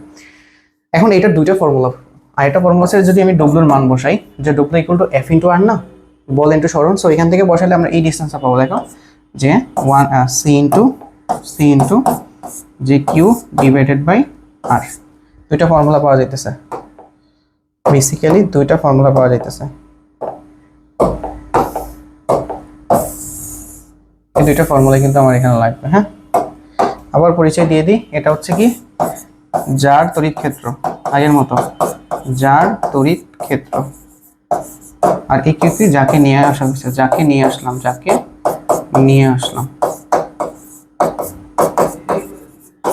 তড়িৎ বিভব কিসে হয়? কোনো বিন্দুতে হয়, কোনো বিন্দুতে হয়, তার জন্য হয়, যার তড়িৎ ক্ষেত্র তার জন্য হয়। ঠিক আছে, এই দুটো ফর্মুলা জানলেই আমাদের হয়ে যাবে, আর কিছু লাগবে না। এবার আসলে খুবই ইম্পর্টেন্ট একটা সিগনিফিকেন্ট টপিক। এখানে অনেক কিছু পয়েন্ট আছে যেগুলো আমরা প্রায় ভুলে যাই, আমাদের এক্সামে প্রচুর দরকার হয়। ওকে, সো আমরা তড়িৎ বিভব নিয়ে আলোচনা করতেছিলাম। এরপরে আমাদের তড়িৎ বিভব এবং প্রাবল্যের জন্য এই জিনিসটা একটু বেশি ইম্পর্টেন্ট, এখান থেকে প্রতিবারই কোশ্চেন চলে আসে। সো আমাদের টপিক হচ্ছে যে নিরেট বা ফাঁপা গোলকের জন্য বিভিন্ন বিন্দুতে প্রাবল্য বিভব, মানে নিরেট বা ফাঁপা গোলক যেটাই হোক তার ভিতরে কোনো বিন্দুতে, তার পৃষ্ঠে কোনো বিন্দুতে এবং তার বাইরের বিন্দুতে প্রাবল্য বিভব কিভাবে নির্ণয় করতে হয়। সো বেসিক্যালি একটা কথা মাথায় রাখবেন, নিরেট আর ফাঁপা গোলকের মধ্যে কোনো পার্থক্য নাই। কেন পার্থক্য নাই? কারণ নিরেট বা ফাঁপা গোলক দুইটাই হচ্ছে, দুইটার ক্ষেত্রেই চার্জগুলো পৃষ্ঠে অবস্থান করে। তো চার্জগুলো যেহেতু দুইটার ক্ষেত্রেই পৃষ্ঠে অবস্থান করতেছে, অবভিয়াসলি নিরেট গোলকটাকে পরিবাহী হইতে হবে। ঠিক আছে, আচ্ছা, কন্ডাক্টর হইতে হবে। সো তাইলে চার্জগুলো যেহেতু দুইটার ক্ষেত্রে বাইরে অবস্থান করে, সো ফর্মুলাগুলো দুইটার ক্ষেত্রেই সেম। হ্যাঁ, আমরা বেসিক ক্লাসে এগুলো নিয়ে অনেক আলোচনা করবো। এবার দেখো, গোলকের ভিতরে কোনো বিন্দুতে, গোলকের ভিতরে কোনো বিন্দুতে কোনো চার্জ নাই, যেহেতু কোনো চার্জ নাই তাহলে ওইখানে প্রাবল্য শূন্য হবে। গাউসিয়ান ল থেকে যে বলা হয়েছে, যদি কোনো কোনো পরিবাহী, যেহেতু কোনো পরিবাহীর ক্ষেত্রে চার্জগুলো বাইরে অবস্থান করে, ভিতরে কোনো চার্জ নেই, তাহলে ওইখানে তড়িৎ প্রাবল্য শূন্য। ওকে, এখন আমরা একটা ফর্মুলা জানি, ভি ইকুয়াল টু ইআর, মানে কি? বি মানে হচ্ছে বিভব পার্থক্য, বি দিয়ে কিন্তু বিভব বোঝে না, বিভব পার্থক্য বোঝায়। বিভব পার্থক্য ইকুয়াল টু ইআর। তো যেহেতু ভিতরে তোমার তো প্রাবল্য শূন্য, তার মানে বিভব পার্থক্য শূন্য হবে। দ্যাটস মিন বাহিরের যে বিভব আর ভিতরের বিভবটা সমান। এই জন্য দেখবা যে গোলকের পৃষ্ঠে যে বিভবের ফর্মুলা আর গোলকের ভিতরে বিভবের ফর্মুলা কিন্তু সেম। এইটা অনেকে আমরা গুলিয়ে ফেলি, এটা খুবই ইম্পর্টেন্ট। এই জায়গায় আমরা অনেকেই গুলিয়ে ফেলবো। ঠিক আছে, এই দুটো জায়গায় আমাদের মাস্ট কেয়ারফুল থাকতে হবে।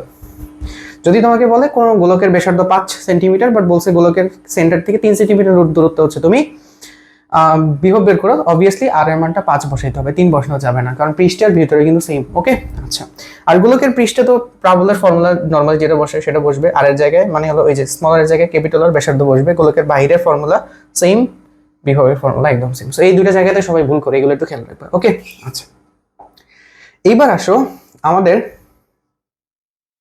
বেসিক্যালি আরেকটা জিনিস, সেটা হচ্ছে আমরা কিছুক্ষণ আগে যে বলের লব্ধি বল নির্ণয় করছি, লব্ধি প্রাবল্য নির্ণয় করছি। এখন আমাদের কাছে লব্ধি বিভব নির্ণয় করা। এখন বিভব যেহেতু স্কেলার রাশি, তার মানে লব্ধি বিভব নির্ণয় করার ক্ষেত্রে সবগুলোকে জাস্ট যোগ করতে হবে, এতটুকু, আর কিছু না। এবার আসো আমরা করি। সি বিন্দুতে তোমাকে হচ্ছে সি বিন্দুতে মোট বিভব নির্ণয় করতে বলছে। তাহলে সি বিন্দুতে কয়টা বিভব আছে? ওর জন্য একটা বিভব আর ওর জন্য একটা বিভব, দুইটা বিভব আছে। তাহলে ফর্মুলা বসাও। তাহলে ভি টোটাল কত হবে ভাইয়া? ভি টোটাল হবে যে ভি এ প্লাস হচ্ছে ভিসি। ঠিক আছে, মানে ভি এর জন্য বিভব আর ভিসি এর জন্য বিভব। বসায় দাও সি ইন্টু কিউ, কিউ মান আছে কত? -10, ন্যানোগুলো মানে 10 ইনভার্স 9। ঠিক আছে, 10 ইনভার্স 9। ওকে, আর নিচে কত হবে? নিচে হবে ডিসটেন্স হচ্ছে 1 millimetre, 1 into 10 inverse 3 plus C into কত আসবে? 10 ইন্টু 10 ইনভার্স 9 কুলম, আর নিচে হবে কত? ডিসটেন্স, এই ডিসটেন্স কত? 1 মিলিমিটার, মানে 1 ইন্টু 10 ইনভার্স 3। ওকে, শেষ। এখন একটা জিনিস খেয়াল করবা, এখানে কিন্তু মাইনাস সহ আমরা হিসাব করতেছি, বাট যখন আমরা লব্ধি নির্ণয় করতে যাইতাম, মানে হলো তড়িৎ বলের বা তড়িৎ প্রাবল্যের, তখন কি মাইনাস হিসাব করতাম না? মাইনাসের কারণে কিন্তু অলরেডি কোন হিসাব করছি আমরা, ওইখানে আবার মাইনাস হিসাব করার দরকার নেই, মাইনাসের কারণে কোন হিসাব করে ফেলছি। বাট এখানে যেহেতু আমাদের ওই ঝামেলা নাই, এখানে আমরা মাইনাস সহ এখানে বসাই দিব। ঠিক আছে, মাইনাস সহ বসাবা, যা আসে তাই আছে। ডি বিন্দুতে মোট বিভব নির্ণয় করতে সেম। ডি বিন্দুতে কত হবে? ভি টোটাল ইকুয়াল টু কত হবে ভাই? ভি টোটাল ইকুয়াল টু হবে যে ভিএ প্লাস হচ্ছে ভিবি প্লাস হবে কত? ভিসি প্লাস হচ্ছে ভিডি। শেষ। ঠিক আছে, এবার হচ্ছে তোমার কাজ হচ্ছে ভিডি তো হবে না, ভিডি তো আর হবে না, ভিডি মানে 3টা হবে আর কি। হ্যাঁ, সেই এবার কাজ হচ্ছে সবগুলোর মানগুলো বসায় দাও। ঠিক আছে, ঠিক আছে। আচ্ছা, এটার জন্য ডিসটেন্স হবে 2 সেন্টিমিটার, একে মিটার নিয়ে যাবো। এটার জন্য ডিসটেন্স হবে কত? বের করে নিবে। 2 সেন্টিমিটার হলে এটা কত হবে? 2√2 এ না, তার মানে কত? 2√2। ঠিক আছে, করো। ওটার জন্য এটা বের করবো, আর মাইনাস সহ কি? মাইনাস সহ বসাই দিবা, যেটা আসে ওটাই হচ্ছে রেজাল্ট। ক্লিয়ার? আর ন্যানোকুলমকে অবভিয়াসলি কিছু নিতে হবে, কুলম্বে নিতে হবে। এরপরে আসো, ডি বিন্দুতে কত চার্জ রাখলে ই বিন্দুতে মোট বিভব শূন্য হবে? আচ্ছা, ডি বিন্দুতে কত চার্জ রাখলে, এখানে কত চার্জ রাখলে এখানে টোটাল বিভব শূন্য হবে। আচ্ছা, তাহলে ই বিন্দুতে কয়টা বিভব পাওয়া যাবে বলো তো? ভি টোটাল কয়টা বিভব পাওয়া যাবে বলো? কয়টার জন্য? 1টা, 2টা, 3টা, ডি বিন্দুতে একটা রাখতে হবে 4টা। তার মানে আমাকে হবে ভিএ, ভিভি, তারপর হচ্ছে ভিসি, তারপর হচ্ছে কত? ভিডি। ক্লিয়ার? বোঝা গেছে এতটুকু? ওকে, এবার দেখো আমি যদি এই ডিস্টেন্স, সবগুলো ডিস্টেন্স কিন্তু সমান, তাই না? কারণ সেন্টার থেকে, মানে সেন্টার মানে কি ছেদবিন্দু, দুইটা কর্ণের ছেদবিন্দু। এটা 2 হলে এটা 2 হলে কর্ণটা অবভিয়াসলি কত হবে? √2a। √2a মানে কত? 2√2 মিলিমিটার। তার মানে তার কর্ণের অর্ধেক কতটুকু হবে? আর এর মান হবে 2√2 এর অর্ধেক, মানে এই যে এগুলো কেটে তো আর, তাই না? সবগুলো ডিস্টেন্স তো আর করে, আর হচ্ছে কর্ণের অর্ধেক, তার মানে হচ্ছে √2। সবগুলো কত? সবগুলো হচ্ছে কত করে? সবগুলো হচ্ছে ভাই √2 করে। তাহলে আর এর মান হচ্ছে ভাই √2। ক্লিয়ার? এই ক্যালকুলেশনগুলো পারলেই তোমার হয়ে যেতেছে। √2 কত হবে? মিলিমিটার হবে। সবগুলার ডিস্টেন্সই দেখো আর, তার মানে আলটিমেটলি দেখো সবগুলার আর সেম, সি তো সেম, শুধুমাত্র কিউ আলাদা। তার মানে দেখো তো ভি টোটাল ইকুয়াল টু এত না, তাহলে ভি টোটাল কত হইতে হবে? 0 হইতে হবে। আচ্ছা, তো সবগুলাতেই দেখো সি তো সবগুলাতেই আছে, সবগুলাতে আর কমন, তাহলে আলটিমেটলি কত আসে?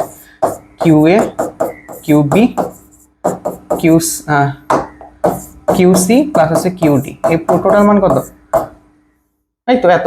এটাকে এই পাশে নিয়ে গেলে তো 0, তার মানে সবগুলো যোগ করলে তোমার 0 হবে। তাহলে দেখো তো 10 5 10 প্লাস হচ্ছে কত? 5 minus 2 plus x. Ultimately x এর মান কত আসে দেখো তো? হ্যাঁ, এখান থেকে আসবে কত? -13 না? -13 কি হবে? সবগুলো কত? মাইক্রোকুলম। মাইক্রোকুলম, এটাই হচ্ছে অ্যান্সার। তো এটা খুব সহজে করা যায়। যখন দেখবা যে তোমার কোনো পয়েন্টে বিভব নির্ণয় করার ক্ষেত্রে ডিস্টেন্স সেম চলে আসতেছে, তখন আলটিমেটলি সবগুলো যোগ করলে তো যাতে 0 হয়। এখন দেখো তো যোগ করলে 0 হলে সেন্টারে কত 0 হবে, বা ওই পয়েন্টে 0 হবে। তাহলে এটা 10, এটা 5, 15, এটা হলো -2, তার মানে কত? 13 আসে। এখানে -13 রাখলে টোটাল তোমার 0 হবে। ঠিক আছে, শর্টকাট। বুঝা গেছে এতটুকু? ওকে, এরপরে আর কি আছে? এরপরে একটা ছোট একটা জিনিস অ্যাড করব, সেটা হচ্ছে, আচ্ছা অ্যাড করে দিই সেটা। মানে একটা হচ্ছে যে চার্জ, মানে বিদ্যুৎ কোন দিক থেকে কোন দিকে যাবে? বিদ্যুৎ কোন দিকে যাবে, এটা একটা ভালো কোয়েশ্চেন এখানে আসে। মনে রাখবা যে বিদ্যুৎ যাবে হচ্ছে যেখানে হচ্ছে ভোল্টেজ বেশি থেকে কমের দিকে। ভোল্টেজ বেশি থেকে কম, বেশি কম কিভাবে বুঝবো? আচ্ছা, ধরো ভোল্টেজ আমি বললাম কত? বিবি, আচ্ছা গ্রেটার দেন হচ্ছে ভিসি, তাহলে আমাদের বিদ্যুৎ যাবে কত? বি থেকে সি এর দিকে। ঠিক আছে, বিদ্যুৎ কোন দিকের দিকে যায়? আমাদের বিদ্যুৎ যায় হচ্ছে বড় থেকে ছোট দিকে। বড় কিভাবে ধরবো? যে এখানে বড় ধরবো প্লাস মাইনাস সাইন সহ। তার মানে কি? ধরো আমি বললাম 10, এটা হলো -20, বড়কে এত ভোল্ট এত ভোল্ট, তো এখানে বড় কি হবে? এটা হবে বড়। ঠিক আছে, এটা হবে আমার বড়, আর এটা হবে আমাদের ছোট। ঠিক আছে, তাহলে বিদ্যুৎ কোন দিকে যাবে? বিদ্যুৎ যাবে হচ্ছে যে এটা যদি এ বিন্দু হয়, এটা যদি বি বিন্দু হয়, ঠিক আছে, তাহলে আলটিমেটলি বলতে পারি ভিএ গ্রেটার দেন হচ্ছে ভিবি, তাহলে বিদ্যুৎ যাবে হচ্ছে কত? এ থেকে বি এর দিকে। ঠিক আছে, বুঝা গেছে এতটুকু? ওকে, এই জিনিসগুলো একটু খেয়াল রাখবা। আর আর ইয়া যাবে কি? ইলেকট্রন যাবে উল্টো দিকে। ইলেকট্রন উল্টো দিকে। ঠিক আছে, ক্লিয়ার? সো আমাদের ম্যাক্সিমাম সময় দুইটা পয়েন্ট দেওয়া থাকবে, এন্ড দুইটা পয়েন্টের থেকে বলবে কোন দিক থেকে কোন দিকে যাবে। তখন দুইটা পয়েন্টে তোমার বিভব বের করা লাগবে। কি বের করা লাগবে? দুইটা পয়েন্টের বিভব বের করা লাগবে। ক্লিয়ার? বোঝা গেছে এতটুকু? ওকে, এর বাইরে আরেকটা টাইপের এখানে কোশ্চেন আছে, কোশ্চেনে মেনশন করে দিই। সেটা হচ্ছে যে দুইটা মানে হলো গোলককে, চার্জিত গোলককে স্পর্শ করানোর পরে তাদের চার্জের মানে কি ধরনের চেঞ্জ হবে। ওকে, সো এখানে জাস্ট একটা কথা আমি জাস্ট অ্যাড করে দিই। দুটি গোলককে স্পর্শ করালে কি হবে? চার্জের বিনিময় হয়। কিসের বিনিময় হবে? চার্জের বিনিময় হয়। ঠিক আছে, তার মানে যদি আমি চিন্তা করি, ধরো ইনি মানে হলো এরকম যদি থাকে দুটা গোলক, একটার মান হচ্ছে ধরো কিউ এ আর আছে কত? Q B. হ্যাঁ, তাহলে স্পর্শ করালে ভাই কি হবে? স্পর্শ করালে তাদের চার্জ চেঞ্জ হয়ে যাবে। তার মানে তখন এটা হয়ে যাবে যে কিউ এ প্রাইম, এটা হয়ে যাবে কত? Q B prime. ক্লিয়ার? মানে চার্জগুলো বিনিময় করবে। বিনিময় হয় কতক্ষণ? ভিএ ইকুয়াল টু ভিবি না হওয়া পর্যন্ত।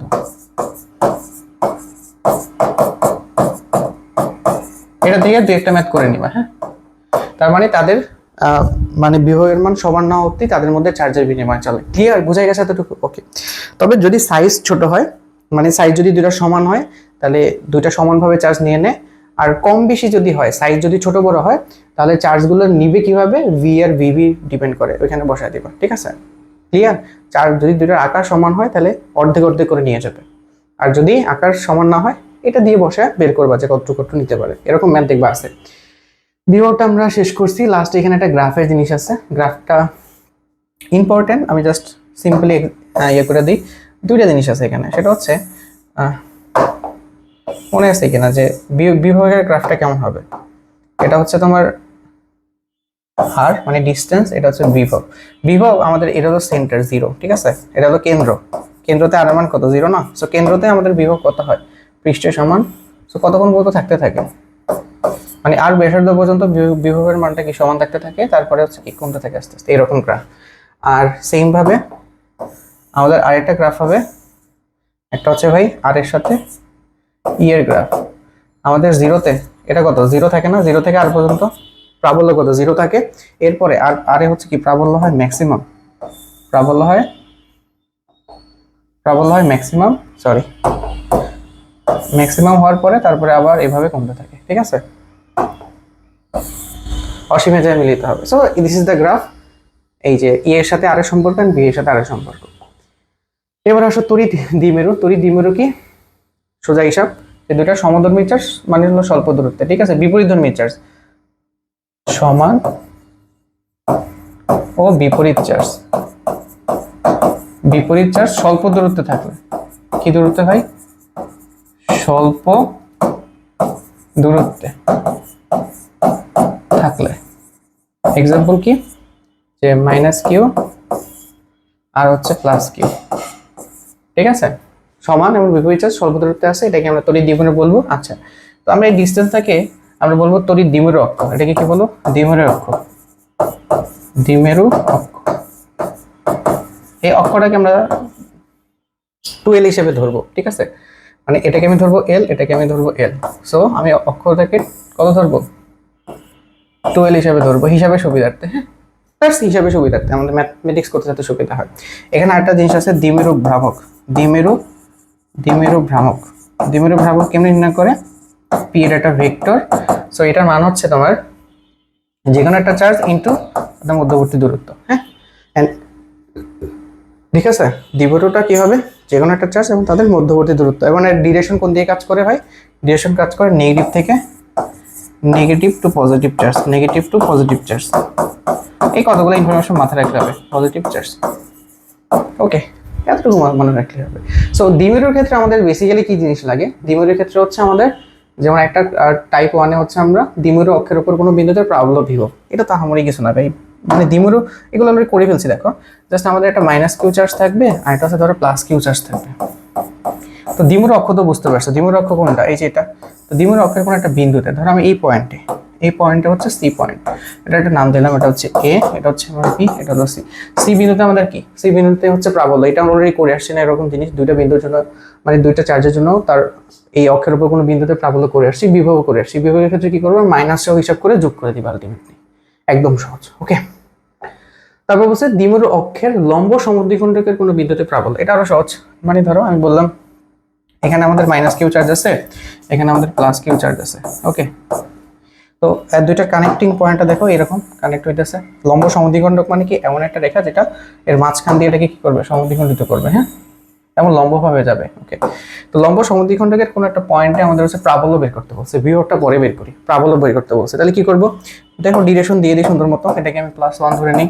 +1 ধরলে এই মাইনাস প্লাস কি করবে, আকর্ষণ করবে এদিকে, এই প্লাস প্লাস কি করবে, বিকর্ষণ করবে। বিকর্ষণকে বের করে দিতে হয়, তার মানে এইদিকে বের করে দিতে হবে, লব্ধি হবে এই বরাবর। ওকে, ওকে, এই অ্যাঙ্গেলটা তোমার দরকার। তুমি কিন্তু এখান থেকে E1 আর E2 কিন্তু এখান থেকে বের করে ফেলতে পারবে। হ্যাঁ, এখন বলো তো E1 আর E2 সমান হবে এখানে, E1 আর E2 কিন্তু এখানে সমান কেন, দেখো তো চার্জের মান সমান এবং ডিসটেন্সও সেম। একটা মনে রাখবা যে লম্ব সমদ্বিখণ্ডকের যে কোনো বিন্দু থেকে ওই দুই প্রান্তের দূরত্ব সবসময় সমান থাকে। এটা 9-10 একটা মানে হচ্ছে জ্যামিতির একটা বেসিক। ওকে, দুইটা যেহেতু সমান হয়েছে, এখান থেকে যে লব্ধি যে বের হবে, লব্ধি আমি বলছি দুইটা ভেক্টর সমান হলে লব্ধি কত হয়, লব্ধি হবে যে কোনো টু ইন্টু যে কোনো একটা ভেক্টর ইন্টু কস মধ্যবর্তী কোণের অর্ধেক আলফা ডিভাইডেড বাই 2। তাহলে এখান থেকে আলফাটা বের করতে হবে, আলফা বের করে অর্ধেক করে দিবা। আলফাটা খুব সহজে বের করা যায়, এটা সমদ্বিবাহু ত্রিভুজ না ভাই, এটা যদি থিটা হয় এটাও কত থিটা। তার মানে আলফা ইকুয়াল টু দেখো তো যে ত্রিভুজের বহিস্থ কোণ হচ্ছে অন্তস্থ বিপরীত কোণের সমষ্টির সমান, তার মানে 2 থিটা সমান হবে। 2 থিটা বসালে দেখো তো কত পাই 2e1 cos 2 থিটা বাই 2 মানে cos থিটা হবে, ঠিক আছে। আলটিমেটলি 2e1, e1 এর মান বসাও, e1 এর মান কত হবে যে দেখো c ইনটু q1, যে q ডিভাইডেড বাই হচ্ছে কত r স্কয়ার। এখানে এই যে ডিসটেন্স, এই যে ডিসটেন্সটা বসবে, ডিসটেন্স কিভাবে করবা, এটা তো l দেওয়া আছে আর এটা r দেওয়া থাকবে, যে ওই মধ্যবিন্দু থেকে এত দূরত্ব তুমি হচ্ছে বের করো। তাহলে এটা কত হবে দেখো তো, এই ডিসটেন্স কতটুকু √(l² + r স্কয়ার, এন্ড এটা হোল স্কয়ার করতে হয় এই r এই distance √(l² + r square. Clear? Okay. আর কি আছে, ডিসটেন্স বসানোর পরে cos থিটা, cos থিটার মান কত, এই যে cos থিটার ইকুয়াল টু কত, যে ভূমি অতিভুজ, তার মানে l ডিভাইডেড বাই কি √(l² + r স্কয়ার। ঠিক আছে, আচ্ছা খুব সহজে বের করা যায়, এখানে জাস্ট তুমি ইন্ডিভিজুয়ালি বের করে বসে দিবা, একদম ইজি মনে হবে। ওকে, আর এটা বলছে দেখো এই যে বিভব কত হবে। আচ্ছা এই পয়েন্টে যদি আমি বিভব বের করি দেখো তো, আমি জাস্ট এইখানে হয়ে যাবে, আমি এক্সট্রা একটা পেজ অ্যাড করতেই চাচ্ছি না। হ্যাঁ, বিভবটা এটা খুব ইম্পর্টেন্ট, আমি একটু মার্ক করে দিব বিভব। ঠিক আছে, বিভবটা আলটিমেটলি কত হবে, বিভব। সো দেখো তো এই পয়েন্টে যদি আমি বিভব বের করি তাহলে দেখো তো ভি এ ইকুয়াল টু হচ্ছে কত, ভি এখানে কত, ভি দুটো সমান হয়ে যাবে, সমান এমন কি হবে, একটা হবে কি সমান, এমন হচ্ছে কি বিপরীত, মানে একটা হবে পজিটিভ আর একটা হবে দেখো নেগেটিভ। কেন দেখো তো, দুইটা চার্জের মান সমান আর ডিসটেন্সের সমান, তাহলে দুইটার ভ্যালু সেম আসবে, একটা আসবে পজিটিভ একটা নেগেটিভ, তাহলে টোটাল কত হবে, এই টোটাল 0। এই জিনিসটা কিন্তু পরীক্ষায় আসে যে তড়িৎ দ্বিমেরু অক্ষের কোন একটা বিন্দুতে বিভব কত, 0। ক্লিয়ার? ওকে, আই গেস আমরা ক্লিয়ার করে ফেলছি। এবার আমাদের এই চ্যাপ্টারের সেকেন্ড পেজ যেখানে হলো ক্যাপাসিটর বা ধারক নিয়ে আমরা আলোচনা করব। সো ক্যাপাসিটর আর ধারক নিয়ে বেসিক্যালি আমাদের খুব সিম্পল আলোচনা আছে। প্রথমে আমরা ধারক নিয়ে হালকা একটু আলোচনা দিব। ধারক আসলে কি করে, ধারক মানে হচ্ছে যে আমাদের বিদ্যুৎ শক্তিকে চার্জ হিসেবে জমা রাখে, বিদ্যুৎ শক্তিকে চার্জ হিসেবে জমা রাখে।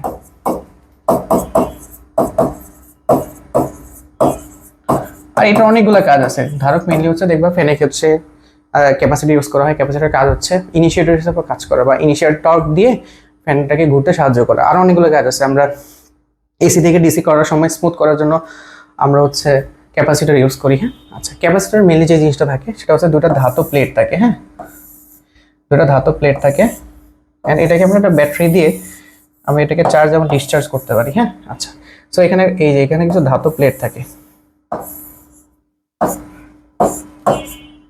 এটার একটা ক্ষেত্রফল থাকে, ক্ষেত্রফল হচ্ছে এ।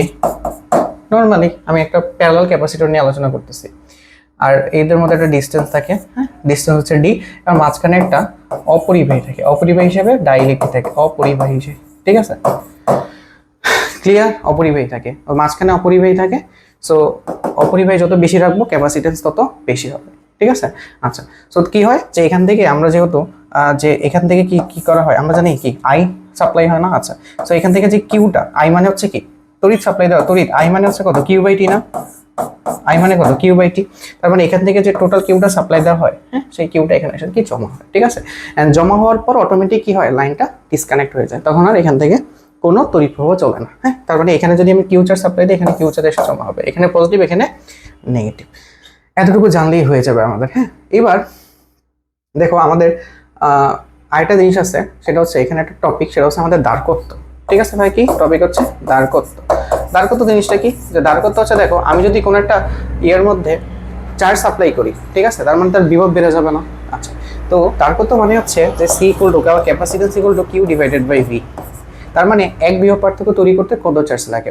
এখন ধরো আমার কাছে দুইটা ক্যাপাসিটর আছে, সো ক্যাপাসিটরগুলো দেখতে নর্মালি এরকম হয়। তো আমি ধরলাম দুইটা ক্যাপাসিটর আছে, দুইটা ক্যাপাসিটর, আর দুইটার মধ্যে হচ্ছে ধরো এক বিভব পার্থক্য যদি আমি তৈরি করতে চাই, এক বিভব পার্থক্য তৈরি করতে চাই, তাহলে বা এক বিভব পার্থক্য তৈরি করলে এটার মধ্যে হচ্ছে 10 কুলম্ব চার্জ জমা হয় আর এটার মধ্যে হচ্ছে 100 কুলম্ব চার্জ জমা হয়। তাহলে কোনটার পাওয়ার বেশি বলো তো? এটার মধ্যে কি এক বিভব পার্থক্য বেশি চার্জ জমা করা যায়, তার মানে এটা হচ্ছে বেশি শক্তিশালী। ঠিক আছে, তার মানে আমি বলবো যে এটার ক্যাপাসিটেন্স C1 থেকে এটার ক্যাপাসিটেন্স C2টা বড়। ঠিক আছে, সো এইভাবে আমরা এই ক্যাপাসিটেন্সটা হিসাব করি বা তার ক্ষমতা আসলে কতটুকু। ক্যাপাসিটেন্স ইকুয়াল টু হচ্ছে C equal to Q by V. Clear? Okay, আর এটার একক কি হবে ভাই? এটার একক হবে ফ্যারাডে, ঠিক আছে? একক কি হবে? Faraday. Micro Faraday, nano Faraday use করা লাগে কারণ এত বড় ফ্যারাডে পাওয়া যায় না আসলে। ওকে, এখন ভাই এটা দুই ধরনের কম্বিনেশন হতে পারে। একটা দেখো, একটা শ্রেণী সমবায়, একটা সমান্তরাল সমবায়, একটার পর্বে একটা কানেক্ট আছে, এটা শ্রেণী সমবায়, এইভাবে কানেক্টেড আছে, সেটা হলো সমান্তরাল সমবায়। শ্রেণী সমবায় মানে কি? শ্রেণী সমবায় মানে দেখো একটা ব্রাঞ্চ, ঠিক আছে? তো আলটিমেটলি শ্রেণী সমবায়ের ক্ষেত্রে যে জিনিসটা মনে রাখবো, যেহেতু এটার মধ্যে দেখো একটা কারেন্ট চাইতেছে না মনে হইতেছে, তো আমি কি বলছি? আই ইকুয়াল টু কত? Q by T, basic formula, ঠিক আছে? সো এখান থেকে আমি মনে রাখবো যে এখান থেকে যে কিউটা সাপ্লাই দেওয়া হয়েছে, হ্যাঁ, এটার মধ্যে দিয়ে আই যাবে, এটার মধ্যে দিয়ে আই যাবে, এটার মধ্যে দিয়ে আই যাবে, তার মানে এটার মধ্যে কিউ জমা হবে, এটার মধ্যে কিউ জমা হবে, এটার মধ্যে কিউ জমা হবে, ঠিক আছে? ক্লিয়ার, বোঝা গেছে? ওকে, আর এগুলোর ভোল্টেজ ডিফারেন্স কি হবে? আলাদা হবে। তো এটার মধ্যে ভোল্টেজ ডিফারেন্স হচ্ছে V1, এটার মধ্যে হচ্ছে কত? V2, আর এটার মধ্যে হচ্ছে V3। ওকে, এটার মধ্যে কি হবে? এটার মধ্যে দেখো সবগুলোর ভোল্টেজ সেম, সবগুলোর কি V same, V1, V2 and V3 সবগুলোর V সেম, ঠিক আছে? বাট এখানে দেখো তো, এখানে যে টোটাল আইটা সাপ্লাই দেওয়া হয়েছে, আইটা তিনটা ভাগে ভাগ করা যায়, এরকম মনে করা যায় না? তো আই আর কিউ যেহেতু সেম মানে হলো সমানুপাতিক, সো এখানে কিউটা কি হবে দেখো তো, কিউটা Q1, তারপর আছে কত? Q2 এন্ড Q3, তিনটা ভাগে ডিভাইডেড হয়ে গেছে, হ্যাঁ, আলটিমেটলি বোঝা গেছে? সো আলটিমেটলি দেখো এটার মধ্যে হচ্ছে কি, এটার মধ্যে হলো চার্জ সেম, চার্জ একই, আর এটার মধ্যে হচ্ছে কি ভোল্টেজ একই, V একই, ঠিক আছে? এটা আর এটার মধ্যে দেখো কিউ ইকুয়াল টু কত লেখা যায়? যে Q1 plus Q2 plus Q3, এটার মধ্যে দেখা যায় কত? টোটাল যে ভোল্টেজটা আছে না, ভোল্টেজটা ড্রপ হয়ে গেছে এখানে, V1 প্লাস V2 প্লাস হচ্ছে V3। ক্লিয়ার? শ্রেণী সমবায়ের ক্ষেত্রে ফর্মুলা কি হবে ভাই? উল্টা মনে রাখবা, রোধের উল্টা। 1/CS ইকুয়াল টু কত হবে? যে 1/C1 প্লাস 1/C2, তারপর আছে কত? 1/C3, এভাবে চাইতে থাকবে যতক্ষণ আসতে থাকে। আর এটার ক্ষেত্রে হবে প্যারালাল থাকলে কি হবে? যে C1 plus C2 plus C3, এভাবে যতগুলো আসতে পারে, ঠিক আছে? প্যারালালে যতগুলো আসতে পারে। ক্লিয়ার? আচ্ছা, তার মানে প্যারালালে হচ্ছে, প্যারালালে বেড়ে যায়, প্যারালালে কি বেড়ে যায় ক্যাপাসিটেন্স, আর সিরিজে থাকলে কি কমে যায়। ক্লিয়ার? এতটুকু বোঝা গেছে? ওকে, সো এবার এখান থেকে আমরা একটা ম্যাথ সলিউশন করব। দেখি এখানে আমাদের এটা থেকে কি ম্যাথ আছে। ম্যাথ 1 হচ্ছে যে দেখো এখান থেকে আমাদের মাদ্রাসা বোর্ড 25, বরিশাল বোর্ড 22 এবং 19 আসছে, বর্তনী তুল্যরোধ নির্ণয় করো। এটা তো একদম সহজ, এখানে আমরা এটা এখানেই করে ফেলি। হ্যাঁ, এটা হচ্ছে তোমার গ নাম্বার কোয়েশ্চেন। সো তুল্যরোধ কিভাবে নির্ণয় করতে হয় দেখো। তুল্যরোধ হচ্ছে প্রথমে এই দুইটা কিসে আছে বলো? দেখো সেম পয়েন্ট মানে হচ্ছে প্যারালালি আছে, ঠিক আছে? তাহলে দেখো C1 আর C3 কিসে আছে?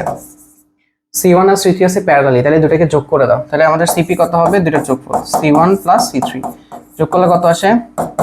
3 আর 2 5 মাইক্রোফ্যারাডে। ওকে, তাহলে 5 আর 1 এর সাথে কিভাবে আছে? ঠিক আছে, এখন আবার দেখো যে আমাদের CP হচ্ছে আমাদের, এবং আমাদের C1 হচ্ছে কি শ্রেণীতে আছে। শ্রেণীতে থাকলে কি করতে হবে ভাই? সোজা হিসাব যে 1/CS, বা এটাকে তুমি 1/C ইকুইভ্যালেন্ট বলতে পারো, কারণ এটাই তো ফাইনাল রেজাল্ট, তাই না? তার মানে তুল্য দ্বারকত্ব। তাহলে কি করতে হবে আলটিমেটলি? বসায় দাও যে 1 কত? 1/5 প্লাস কত? 1/1 ইনভার্স। আলটিমেটলি যত রেজাল্ট আসে, ঠিক আছে? এখান থেকে আর একটু জায়গা লাগবে না,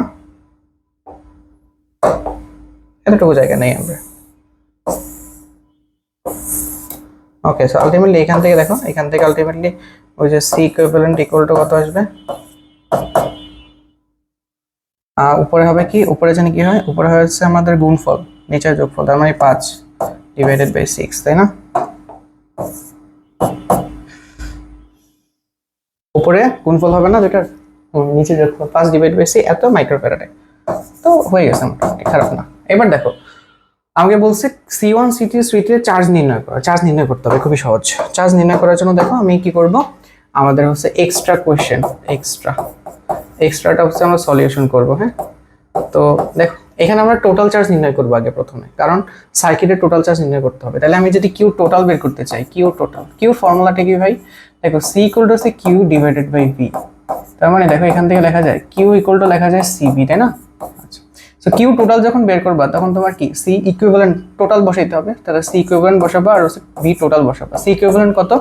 সি ইকুইভ্যালেন্ট হচ্ছে আমাদের এই যে 5 divided by 6, 5 divided by 6 into 10 inverse 6 micro, হ্যাঁ মাইক্রো তো আমি নিয়ে গেলাম আর কি, ইনটু ভোল্টেজের মান হচ্ছে 10 ভোল্ট। তাহলে এখান থেকে তোমার কিউ টোটাল বের হয়ে যাবে, একদম সহজ না? ওকে, এবার দেখো C2 মধ্যে কিউ টোটাল যাবে, C2 চার্জ কত হবে? C2 চার্জ হবে কিউ টোটাল। কেন ভাই?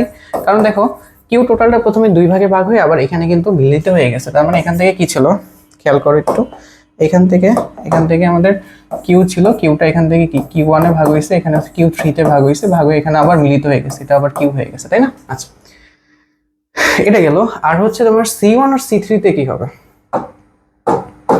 C1, এবার দেখো C1, আচ্ছা C1 আর C3 যদি বের করতে হয়, দেখো আমাকে কিউ বের করার জন্য দুইটা জিনিস লাগে, একটা হলো সি, একটা ভি। তোমার কিন্তু সি অলরেডি আছে, কারণ দুইটারই C1 আর C2 জানো, বাট তুমি ভি জানো না। এই দুই পাশের বিয়োগ পার্থক্য কতটুকু এটা তোমার জানা নাই, ঠিক আছে? যেহেতু এই দুই পাশের বিয়োগ পার্থক্য কথা জানা নাই, তাহলে আমি হিসাবের সুবিধার্থে দুটাকে একটা ধরে নিব, দুটাকে একটা বানাবো। এই দুটাকে একটা বানালে যদি কত হয়? দুটাকে একটা বানালে হয় হলো সিপি হয়, ঠিক আছে? সিপি মান কত? 5। তাহলে এই দুই প্রান্তে বিয়োগ পার্থক্য নির্ণয় করবো। আমি এটাকে একটা মান দিই, ঠিক আছে? এটা একটা নাম দাও, যেটাকে ধরো এ, তাহলে এটা তো এই পুরাটাই হচ্ছে এ, আর এটা হচ্ছে কত? বি, ঠিক আছে? তাহলে আমি বিয়োগ পার্থক্য নির্ণয় করবো, তাহলে কত? দেখো ভির ফর্মুলা কি আসে? V A B. যদি বিয়োগ পার্থক্য নির্ণয় করতে চাই তাহলে দেখো কত আসবে? কিউ উপরে থাকবে, সি নিচে যাবে। এখন সি কোনটা বসাবো বলো তো? যেহেতু এই দুই পয়েন্টের বিয়োগ পার্থক্য বের করতেছে, দুইটাকে একটা বানাবো, দুইটাকে একটা বানালে সিপি হয়, ঠিক আছে? তাহলে মানে সিপি। তাহলে দেখো তো, এখন দুইটাকে যখন একটা বানাইছি তখন এটার মধ্যে দিয়ে কতটুকু চার্জ যাইতেছে? দুইটাকে একটা বানালে কিন্তু পুরো চার্জটা এটার মধ্যে দিয়ে যাবে, তাই না?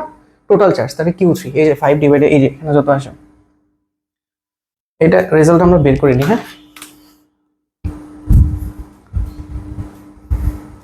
সেটা হচ্ছে 5 divided by 6 into 10 into 10 inverse 6, 8.33 into 10 inverse 6। Okay, আচ্ছা তাহলে কিউ মান বসাতে, এখানে কিউ মান কত বসাবে? 8.33 10 ইনভার্স 6, নিচে ডিভাইডেড বাই কত হবে? সিপি। সিপির মান হচ্ছে কত? সিপির মান হচ্ছে 5 ইন্টু 10 ইনভার্স 6। সো আলটিমেটলি দেখো ভোল্টেজ বের হয়ে যাচ্ছে, মানে 8.33 ভাগ হচ্ছে 5, সো মোটামুটি 1.66 ভোল্টেজ। এখন একবারও সহজ, তুমি হচ্ছে কিউ কত বের করবা? এটার মধ্যে যে চার্জ মানে হচ্ছে কিউ ওয়ান বের করার ফর্মুলা কি হবে? যে সিপি না, তার মানে C1 আর হচ্ছে কত? ভিএবি। C1 এর মান কত? এটা যে মাইক্রোফ্যারাডে 3 ইন্টু 10 ইনভার্স 6, 1.66। Q3 না Q2? Q3 কত হবে? যে C3 VAB। C3 মান হচ্ছে কত? 2 ইন্টু 10 ইনভার্স 6 ইন্টু 1.66। ওকে, 1.66 ইন্টু 3।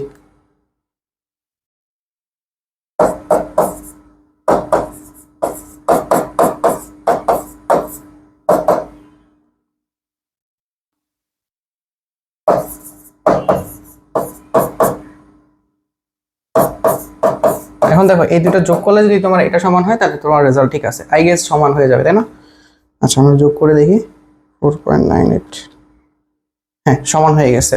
হ্যাঁ অবভিয়াসলি, কারণ কিউটা দুই ভাগে ভাগ হয়েছে না, তাহলে দুটো যোগ করে এটা সমান হলেই হয়ে যাবে। আই গেস এটা বুঝে গেছো, এইখানে আমাদের কোনো প্রবলেম না। এবার আসলে আমাদের টাইপ 6 সমান্তরাল এবং গোলীয় পাতধারক। এখানে আই ভাই কিছু জানা লাগবে না, 2-3টা ফর্মুলা জানলে আমার হয়ে যাবে। সেটা হচ্ছে দুইটা সমান্তরাল, মানে হলো সমান্তরাল পাতধারকের ক্ষেত্রে দুইটা সমান্তরাল প্লেট থাকে, দুইটা প্লেটের ক্ষেত্রফল এ আর এ সমান থাকবে, ঠিক আছে? আর ডিসটেন্স হচ্ছে ডি। ওকে, তাহলে তার যে ক্যাপাসিটেন্স সি হবে, সেই সি এর ফর্মুলা, সি তো আমরা জানি যে C equal to Q by V, এটা পাওয়া যায়, ঠিক আছে? C equal to epsilon nought K A by D.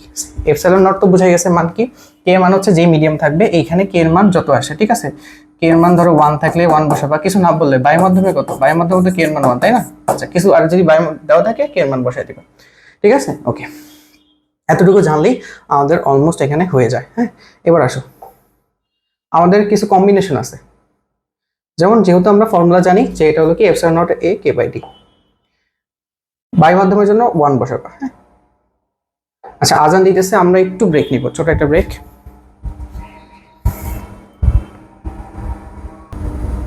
ওকে, আচ্ছা সো দেখো আমাদের সমান্তরাল যে পাত থাকতে পারে, সমান্তরাল পাতের ডাইইলেকট্রিক পূর্ণ থাকলে, এখন ডাইইলেকট্রিক ধরো আগেরটার মধ্যে ডাইইলেকট্রিক ছিল একটা, দেখো আগেরটার মধ্যে শুধু একটা ছিল, কে 1 হইতে পারে, অথবা অথবা ধরো কে ইকুয়াল টু কত হইতে পারে, কে কে ইকুয়াল টু 2 হইতে পারে, একটা ছিল। এখন ডাইলেট্রিক হচ্ছে কত, দুইটা। তাহলে আমি এটাকে দুইটা ধারক হিসেবে চিন্তা করবো। কয়টা ধারক হিসেবে চিন্তা করবো, দুইটা ধারক, ঠিক আছে। এন্ড এইটার ক্যাপাসিট্যান্স আমি ধরবো C1 এন্ড এইটার ক্যাপাসিট্যান্স আমি ধরবো হচ্ছে C2। বুঝা গেছে এতটুকু? ওকে। এখন দেখো তো দুইটার ক্ষেত্রে এরিয়া সেম আছে কিনা, দুইটার এরিয়া কিন্তু সেম আছে, হ্যাঁ, বাট কি চেঞ্জ হয়ে গেছে বলো তো, ডি। তাহলে এটা হয়ে গেছে দেখো d ডিভাইডেড বাই 2, এটা হয়ে গেছে d ডিভাইডেড বাই 2, আর বাকি সবকিছু সেম আছে। তাহলে C1 এর ফর্মুলা কি হবে, আমরা জানি যে এপসিলন নট এ কে, এটা হবে কি K1 ডিভাইডেড বাই হচ্ছে কত, d বাই 2, ঠিক আছে। আর C2 কত হবে বলো তো, C2 হবে হচ্ছে কি epsilon nought A K2 divided by হচ্ছে কত, d বাই 2। বুঝা গেছে? যেহেতু দুইটা আমি আলাদা ইউজ করছি, মানে দুইটা আলাদা অপরিবাহী ইউজ করছি যার কে এর মান আলাদা, সো আমি একটা ধারক একটাকে আরেক ধারক হিসেবে চিন্তা করবো। তাহলে দেখো তো এটা কিসে আছে, দেখো তো পরপর কানেক্ট না, পরপর কানেক্টেড, পরপর, ঠিক আছে, পরপর কানেক্টেড, ঠিক আছে। মানে এটার মধ্যে ভোল্টেজ ড্রপ হবে, এটার মধ্যে ভোল্টেজ ড্রপ হবে, লাইন একটা, তাই না?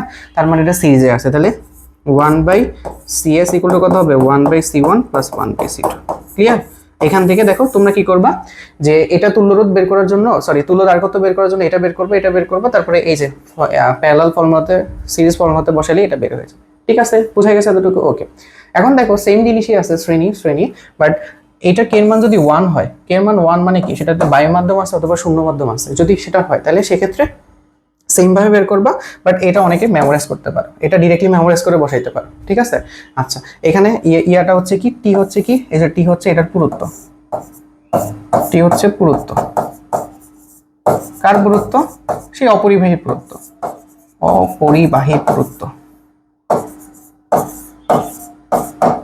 ঠিক আছে, পুরুত্বকার অপরিবাহী, ঠিক আছে। বাট আমি কি বলবো জানো, এটা করো না, তুমি এইভাবে করো, এত মুখস্থ করা দরকার নেই, এটা আমি নিজেই পারি না, ঠিক আছে? আমার নিজেই মনে থাকে না, আমার দেখতে হয়, ঠিক আছে। এবার দেখো সমান্তরাল কিভাবে চিনবো ভাই, দেখো তো মাঝখানে ডিভাইডেড, উপরে একটা পরিবাহী ইউজ করছি, অপরিবাহী, নিচে একটা অপরিবাহী ইউজ করছি, দুইটার কি আলাদা, এন্ড দুটা দেখো বিভব পার্থক্য সেম, একই দিকে, হ্যাঁ, বিভব পার্থক্য সেম না, এটারও দেখো কমন বিন্দু, এটারও কমন বিন্দু, তাইলে এটা আছে প্যারালালি। এটাকে আমি বলবো ধরো C2, এটাকে আমি বলবো হচ্ছে কত, C1। দেখো তো এখানে এরিয়াটা মানে ক্ষেত্রফলটা দুই ভাগে ভাগ হয়ে গেছে, বাট ডি দুইটার ক্ষেত্রে সেম আছে, হ্যাঁ, তাই না? তার মানে C1 এর ফর্মুলা কি হবে, এপসিলন নট এ বাই, এখানে হবে কত, K1 ডিভাইডেড বাই হচ্ছে কত, D, epsilon nought K A divided by 2 divided by D, ঠিক আছে। এটা হলো K1, এটা হবে K2, ক্লিয়ার? তারপরে কি করবা, সিপি কি করতে হবে ভাইয়া, C1 প্লাস C2। বোঝা গেছে এতটুকু? ওকে, ক্লিয়ার? ওকে, আচ্ছা আজান দিতেছে, আমি আরেকটু ব্রেক নিব, হ্যাঁ।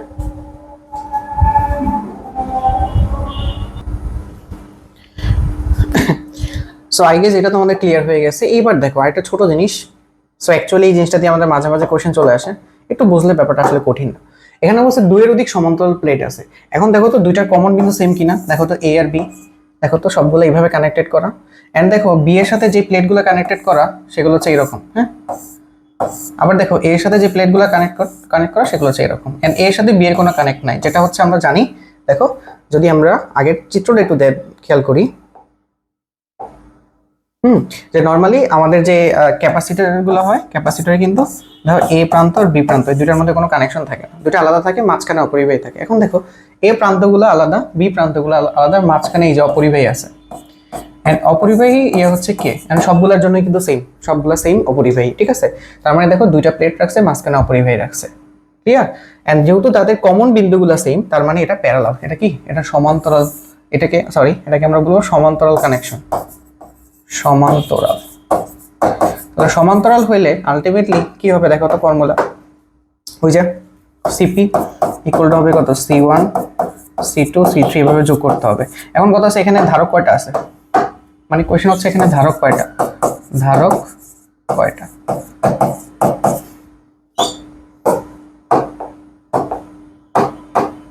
এটা হচ্ছে আমাদের বিগেস্ট কোশ্চেন, যে এখানে ধারক কয়টা। মনে রাখবা যে ধারক, দেখো প্লেট কয়টা এখানে, দেখো এখানে এই একটা ধারক কয়টা হয়, একটা, দুইটা, তিনটা, মানে এখানে একটা, এটা দিয়ে একটা ধারকের মতো কাজ করবে, এই যে মাঝখানে অপরিবাহী, এটার একটা মাঝখানে অপরিবাহী, এটা তিনটা, চারটা, পাঁচটা, ছয়টা, সাতটা, আটটা। প্লেট কয়টা, 1 2 3 4 7 8 9, মানে যতগুলো প্লেট তার থেকে একটা কম হবে, তার মানে n-1 সংখ্যক ধারক, এত সংখ্যক ধারক আছে। ঠিক আছে, প্লেট যতগুলো হবে ধারক তার থেকে একটা কম, প্লেট যতগুলো ধারক একটা কম। তার মানে দেখো সবগুলার কি, যেহেতু সবগুলো সেম ম্যাটেরিয়ালের তৈরি এন্ড তাদের মধ্যে দেখো ডিসটেন্স সবগুলোর সেম, এরিয়াও সেম, তার মানে সবগুলো ধারক কত করে হবে, সি করে হবে, তাই না? তার মানে সিপি ইকুয়াল টু হবে যে আমাদের n-1 ইন্টু n-1 ইন্টু কত হবে, সি। ঠিক আছে, কারণ সবগুলোর ধারক কত হচ্ছে কি। ঠিক আছে, ওকে। তো আলটিমেটলি দেখো তো n-1 এর জায়গায় n-1 বসাতে সি এর জায়গায় কত হবে, এপসিলন নট এ কে ডিভাইডেড বাই হচ্ছে D. This is the formula. Clear? বোঝা গেছে? সবগুলো সি করে না, তাহলে এতগুলো সি হবে। এন মানে কি, এন মানে হচ্ছে প্লেট সংখ্যা, প্লেট সংখ্যা। লাস্ট টাইপ সেটা হচ্ছে ধারকের সঞ্চিত শক্তি। একটা ফর্মুলা লাগে, একটা ফর্মুলা মনে রাখবা, তাহলে কিছু লাগবে না। সেটা হচ্ছে সঞ্চিত শক্তি মানে কি ভাইয়া, যে ধারকটাকে চার্জিত করতে যে পরিমাণ কাজ করছি ওটাই সঞ্চিত শক্তি হিসেবে জমা হয়েছে। তার মানে মনে রাখবা কৃত কাজটাই আসলে সঞ্চিত শক্তি, হাফ সিবি স্কোয়ার। এখন যদি ভাই হাফ সিবি স্কোয়ার না থাকে, অন্য কিছু থাকে, চেঞ্জ করা যায়। ইকুয়ালটা যদি তুমি হাফ সিবি স্কোয়ার লেখো, তাহলে আলটিমেটলি এখান থেকে কি দেখো, তোমার কাছে ধরো ভি নাই, তাহলে আমরা কি জানি, C equal to Q by V. এখান থেকে রিপ্লেস করে দাও, ভি ইকুয়াল টু কত, সিভি না, সিভি তো, তাই না? তোমাদের কাছে ধরো ইয়া নাই, সো ধরো তুমি এখান থেকে কোন একটা কিছু সরাবা, হ্যাঁ, ধরো কি সরাবা, কিউর মানটা এখানে বসাও, কিউর মানটা এখানে বসানো যাচ্ছে না, ধরো আমি সি এর মানটা বসা দিই। সি এর মান কত, কিউ বাই ভি, তার মানে কিউ বাই ভি ইন্টু কত, ভি স্কোয়ার। আলটিমেটলি কত আসতেছে, হাফ কিউ ভি চলে আসতেছে। ঠিক না? এভাবে সেম ভাবে আরো চেঞ্জ করা যায়। ধরো তুমি হচ্ছে এখানে ভি রাখবা না, ভির পরিবর্তে হচ্ছে তুমি কিউ বাই সি বসা, তাহলে একটা ফর্মুলা আসে, এইটা মনে রাখবা। আর তোমার যদি কোনটা না দেওয়া থাকে, এই ফর্মুলা ইউজ করে বের করে নিবা যে কোনো একটা। ধরো এখানে কি নাই, ভি নাই, তাহলে ভিটা এই যে ফর্মুলা থেকে বের করে নিবা, ভি ইকুয়াল টু কত, Q by C, Q by C এখান থেকে বের করে এখানে বসাই দেবে, একটা ফর্মুলা মনে রাখলেই হয়ে যায়। ঠিক আছে, সো কৃতকাজটাই তোমার সঞ্চিত শক্তি। ক্লিয়ার? আচ্ছা, একক আয়তনে সঞ্চিত শক্তি, তার মানে কি করতে হবে, একক আয়তনে যদি সঞ্চিত শক্তি বের করতে হয়, হাফ যে সিভি স্কোয়ার আছে না ভাই, এটাকে তোমার ভাগ করতে হবে আয়তন দিয়ে। আয়তন মানে কি, তার একটা ক্ষেত্রফল থাকবে এবং তার একটা দৈর্ঘ্য থাকবে, তাই না? দেখো তো আমি আর একটু ক্লিয়ার ভাবে দেখাই, এই যে এটা হলো কি দৈর্ঘ্য, এটা হলো ক্ষেত্রফল, তাহলে ক্ষেত্রফল থাকবে আর দৈর্ঘ্য থাকবে। তাহলে আলটিমেটলি দেখো তো, আলটিমেটলি কি লেখা যায়, যে হাফ সিভি স্কোয়ার না, তাহলে আলটিমেটলি এটাকে টু এ আর হচ্ছে কত ডি। সি এর জায়গায় যে সি এর যে মানে ইয়াটা, এখানে আরেকটা ফর্মুলা আমরা ইনক্লুড করতে পারি, কোনোভাবে ই কে নিয়ে আসা যায় কিনা। আচ্ছা, সি এর ফর্মুলা বসাও। সি এর ফর্মুলা হচ্ছে কত, এখানে বি স্কোয়ার রাখলাম, সি এর ফর্মুলা হলো কত, এপসাইলন নট। ঠিক আছে, অথবা আমি ডিরেক্টলি বসাই epsilon nought K A divided by হচ্ছে ডি, তাই না? আচ্ছা, তাহলে আলটিমেটলি দেখো এ চলে যাচ্ছে। আচ্ছা, এপসাইলন নট এ পুরোটাকে কি লেখা যায়, কিন্তু এপসাইলন নট মানে এপসাইলন নট কে কে এপসাইলন বলা যায়। আর এখানে কি লেখা যায়, বি স্কয়ার না। আচ্ছা, বি স্কয়ার থাকে, নিচে থাকে D square, B square divided by D square, B by D. B by D এর মান কত জানো, বি বাই ডি এর মান হচ্ছে ই স্কয়ার। ঠিক আছে, কিভাবে একটু ওই যে শুরু দিকে লিখতেছিলাম যে ই ইকুয়াল টু কত, ই ইকুয়াল টু কত, ভি আর। ঠিক আছে, তো এখান থেকে ওই যে আর এর জায়গায় একটা ডি লেখা যায়। ঠিক আছে, ই এর আর এর জায়গায় কত লেখা যায়, সরি টোটাল লিখছি, তাকে লিখে দিয়েছিলাম যে আমাদের বি ইকুয়াল টু কত, ই আর, অথবা বি ইকুয়াল টু লেখা যায় ই ডি লেখা যায়। সেখান থেকে আমি লিখতে পারি কত, যে ভি বাই ডি। ঠিক আছে, ইকুয়াল টু, সো দুইটা ফর্মুলা মনে রাখতে পারো, কোনো সমস্যা নাই। ওভারঅল হয়ে গেছে। এবার দেখ এটা নিয়ে আলোচনা করি। ধারক দ্বয়ের সঞ্চিত শক্তি বের করতে হবে আর হচ্ছে ক্যাপাসিট্যান্স বের করতে হবে। সো এগুলো অলরেডি শিখে ফেলছি আমরা, এগুলো অলরেডি আলোচনা করা হয়ে গেছে আমাদের। খেয়াল করো, এই যে এটা কি কানেকশন আছে বলতো, মানে এটা কি সিরিজ কানেকশন। তার মানে C1 আর C2 বের করবা, তারপরে কি 1/CS equal to 1/C1 plus 1/C2 শেষ। ঠিক আছে, এটা কি কি কানেকশন আছে, এটা তো এটা C1 বের করবা, C2 বের করবা, তারপর প্যারালাল CP কত হবে, C1 প্লাস C2 শেষ। তারপর তো হয়ে গেছে। তারপর তো পর সঞ্চিত শক্তি ফর্মুলা কি, হাফ সিভি স্কয়ার। ফর্মুলা কি, হাফ সিভি স্কয়ার। ক্লিয়ার? একদম সহজ। পরের ম্যাটটা আসো। পরের ম্যাটটা বলছে একটা ধারক এতটি বৃত্তাকার মানে টিনের প্লেট ইউজ, ঠিক আছে, তো 100টা বৃত্তাকার টিনের প্লেট ইউজ করছে। কিভাবে ইউজ করছে, প্যারালালি ইউজ করছে। তার মানে দেখি সমান্তরাল প্লেট। এখন আমি তোমাকে বলছিলাম সমান্তরাল প্লেটের যদি একের অধিক দুয়ের অধিক ইউজ করে, দুয়ের অধিক যদি সমান্তরাল প্লেট ইউজ করে, তাহলে তার কেমন হবে সেটা আমরা বের করা জানি। ঠিক আছে, যেহেতু 150টি প্লেট ইউজ করা হয়েছে, বৃত্তাকার টিনের পাত বা প্লেট ইউজ করা হয়েছে, তাহলে ধারক কয়টা হবে, ধারক হবে হচ্ছে 149টা। ঠিক আছে, অথবা n-1। ঠিক আছে, আচ্ছা, প্রতিটি পাত পরস্পর থেকে এত দূরত্বে আছে, তার মানে এটা হচ্ছে ডি এর মান, পাতের ক্ষেত্রে এই যে এ ব্যাসার্ধের অপরে চালু দিয়ে পৃথকীকৃত, তার মানে যেহেতু বৃত্তাকার, তার মানে এখান থেকে এ হবে কত পাই আর স্কোয়ার, এর মান হয়ে গেল 6, এমন হচ্ছে পরবর্তী এর মান হচ্ছে কত 6 পরস্পরে যুক্ত থাকে। এপসাইলন নটের মান তোমার দেওয়া আছে। ফর্মুলা কি ছিল যে আমাদের সি ইকুইভ্যালেন্ট টোটাল কত হবে জানি n-1 epsilon nought K A divided by হচ্ছে ঠিক শেষ বসায় দিলে কিন্তু এখান থেকে হয়ে যেতেছে। So this is the overall lecture. এর মানে হচ্ছে প্লেট নাম্বার। হ্যাঁ, সো আমরা পুরো এটাই শেষ করছি। আজকে ক্লাস একটু বড় হয়েছে কারণ ভাই আমাদের বেসিক্যালি যে প্রবলেমটা হয় স্থিতরি যদি শুধু আমি যদি তোমাকে বাকি চ্যাপ্টার ফর্মুলা বুঝাই দিলে ম্যাথ করতে পারবে, বাট স্থিতরিতে কিছু কমপ্লেক্স জিনিস থাকে, কিন্তু ফর্মুলা বুঝাইলে তুমি ম্যাথ করতে পারবে না। এই জন্য আমি ম্যাথটা এইটার জন্য স্পেশালি দেখাইছি, নাহলে আমি দেখাইতাম না। ঠিক আছে, তো এই ক্লাস করার পরে 90% কেস তুমি সবকিছু পারবা। এখন তোমার কাজ হচ্ছে টেস্ট পেপার গুলো প্র্যাকটিস করা। Hope for the best. আমরা হচ্ছে এরপরে চলতরি চ্যাপ্টারটা তোমাদের দিব।